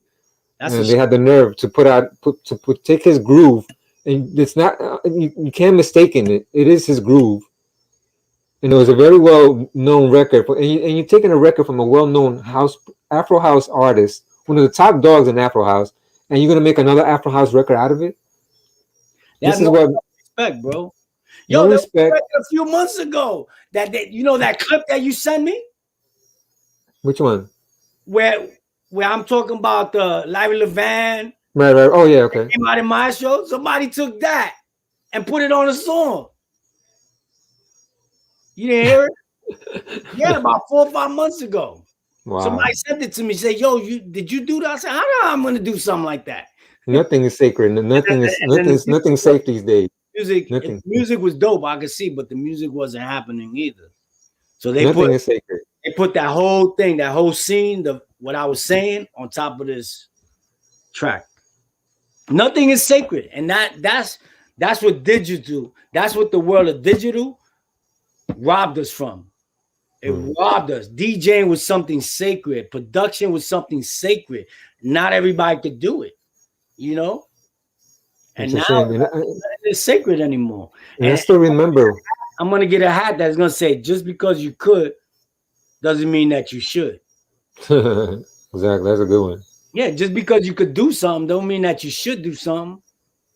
Taking all these classic records and doing all these unauthorized. I'm not with that.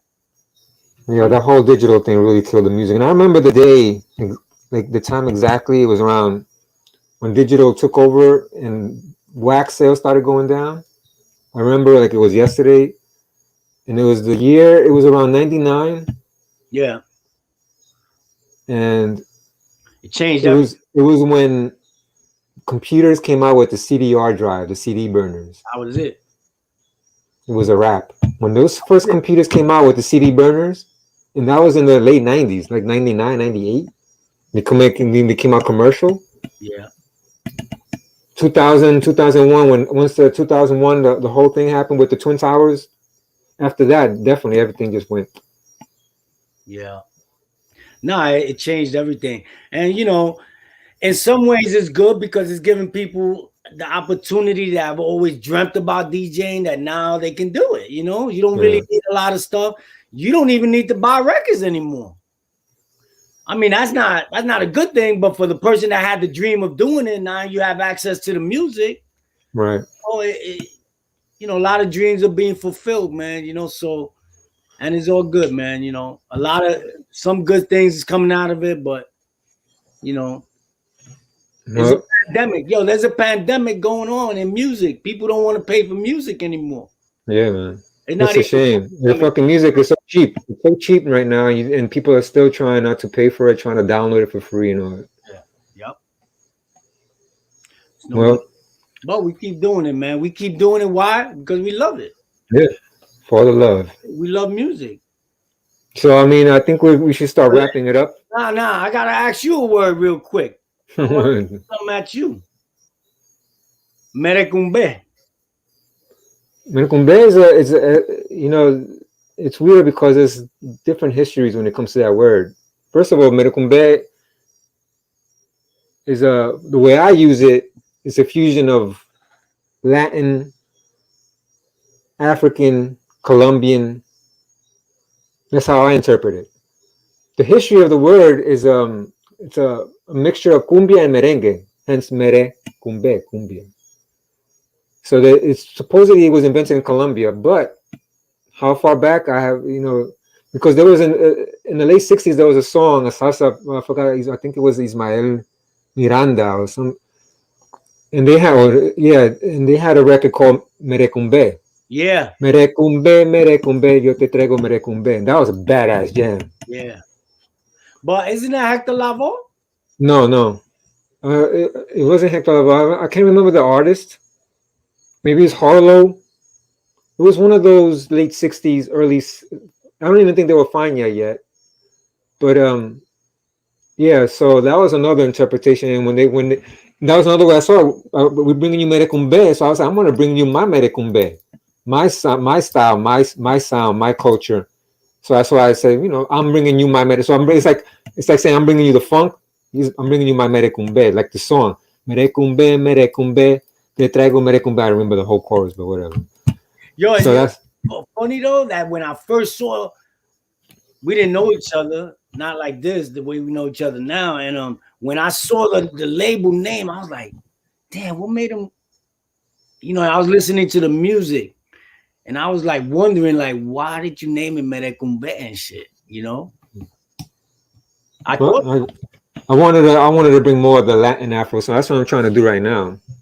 Yeah. So you doing it? Yeah, I'm trying. You're doing it. It's a hustle, bro. It is. You're doing it, Doug. And like I told you, overall, you putting out good music. Yeah, I got no time to be putting out. I try to put out as it's bad enough that the market is saturated with garbage.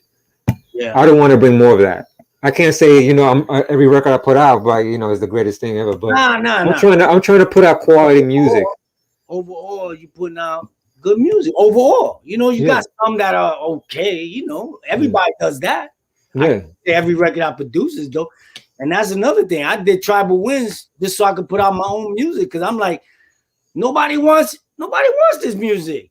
I was trying to shop it. Nobody wants Celebration of Life, the first one, nobody wanted that. I'm like, you know what? Later for these people, man. I do that shit myself. I went, got a sole proprietorship, got legal. I said, I believe in me. Right. Exactly. That's exactly how I did. I said I did also because I didn't want to chase my money. When I I put was out some records. people did not want to license this music. I didn't want to chase my money around. No, getting statements was hard enough. Imagine trying to get money from these labels, from these so-called labels. I was like, I'm just gonna start my own label and put out my own stuff. Yeah. And here we are. Label I want to mention real quick before we end this, that overall I think they've done a lot of justice for Afro House is Tribe Records. Tribe in the UK. What's his face? They came on board. You know, they helped push it forward. And also, I think Ocha Casamena, when he started out, he was putting out bangers after bangers. Now they like on a different vibe. I don't. You could blame Kofla for that one. Yeah, no, I don't understand it, but no, I think they're bringing out they're doing a lot of they're keeping it what's in now, the South African Afro-tech. Like Afro-tech, yeah. Yeah, but, I mean, I can't really mess with a lot of it. More important than the music. More important than the music. Carlos is a cool brother. Yeah, Ocha was putting out bangers. That means more to me than the music. He's a cool brother. He's one of the few out there that give people their props. I will say that. He's one of the few out there that's honest and give people their props. And I appreciate that, brother. But Ocha Tribe, they're one of the first ones, at least from the Afro House perspective, that were really bringing in. Yeah.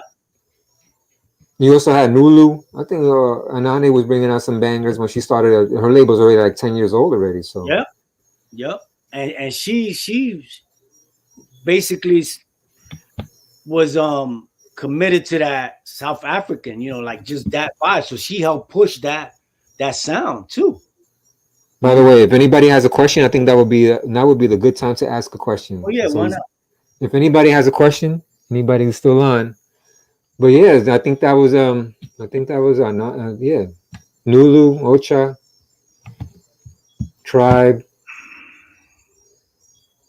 Black Coffee's label when they first started out, they were doing it. Yeah. But yeah, I think we could wrap it up. If anybody has a question, now's the time. Shout out to Dennis Perez. That's a brother I met through music. He's on the chat. He's a brother that I met through music, and we became friends, man. And to me, that means the world. You know, C Recordings in the house, Mr. Manos, NYC. Shout out. The first one is my wife. Of course, she's supporting as always. Terry, thank you. My wife is my number one fan, my number one supporter, man. We're gonna keep doing this, and we're gonna we're gonna get some really like we said in the beginning, we're gonna use this as a platform to give people light that normally wouldn't get light, that are interesting and amazing in their own right. So we're gonna use this platform for that. So the next one, hopefully, is at the end of this month. Yeah. And we'll announce who we're gonna have. And it's gonna be that format where it's not really a question and answer, just a conversation like we was just having. Right. You know? And I'm looking forward to it, Doug. Yeah, man. So am I. This was good, man. It was really fun. Absolutely. Enlightening. Yep. We got to chop it up. Got to vent a little bit. Honest. You know, it's not about venting, it's about being honest. Yeah, man. I don't know any other way to live, man. Yeah. I live my life. Yep, exactly. You know? And while we're still alive, because nowadays I see people dying left and right. It's kind of scary. I think about it every day now. We got friends, Carlos Sanchez, rest in peace. Yo, and that hit me. Me and Carlos wasn't close like that. I knew him for many, many years, decades. But it's crazy because in the last month, I spoke to him twice. Long conversation. Right. Let's end it on a high note, though. Let's end it on a high note. We're gonna end on a high note, but I will say this: we was having some really good conversations, man, and I just feel blessed, you know, that we shared that time. Okay, on a high note, what you excited about? I'm doing a remix for DJ Disciple, another one. I Okay. think when you talk about inspirations, I definitely took this one to a Joe Carcel type of inspiration. Okay. Because he gave me these vocals, these Brazilian vocals, and they weren't that great, but dude, I took this record on you. I'll send you a copy when it's mastered, so Okay. you can check it out. All right. Yeah, so I think that's about, I got some stuff coming out. I got another Kenny Bobian remix coming out. Nice. I killed that one too. Nice. I'm being modest about this. I definitely killed this shit. No egos. No egos. Nah, man, listen. If you killed it, you killed it. Yeah, man. You know, for me, Yeah, so for me, on a positive note, I'm this close to getting my next album pressed. I'm not even gonna say the title because if I say the title, somebody will name their song that. So I can't, I'm not gonna say the title of it, but it's a title that speaks to it says a lot about me. I think the title, and it's gonna have 10 dope jams, one shot. nice. I'm All at looking once. forward to it, bro. I need to hear it because that last one, Culebra, that was the name of the last one, right? Yeah. Culebra, that was a dope jam. That was a dope album, bro. Una Culebra. That's my favorite spot in the whole world. So I'm looking forward to your next releases, and we're ending All on right, bro. brother. So, yep. So sign us off YouTube, brother. See y'all soon. See y'all in a few Thanks weeks. everybody for listening. Making an announcement as to who we'll be having and the next date. Take care, y'all. Peace. Talk to you soon, Doug. All right, man. Peace.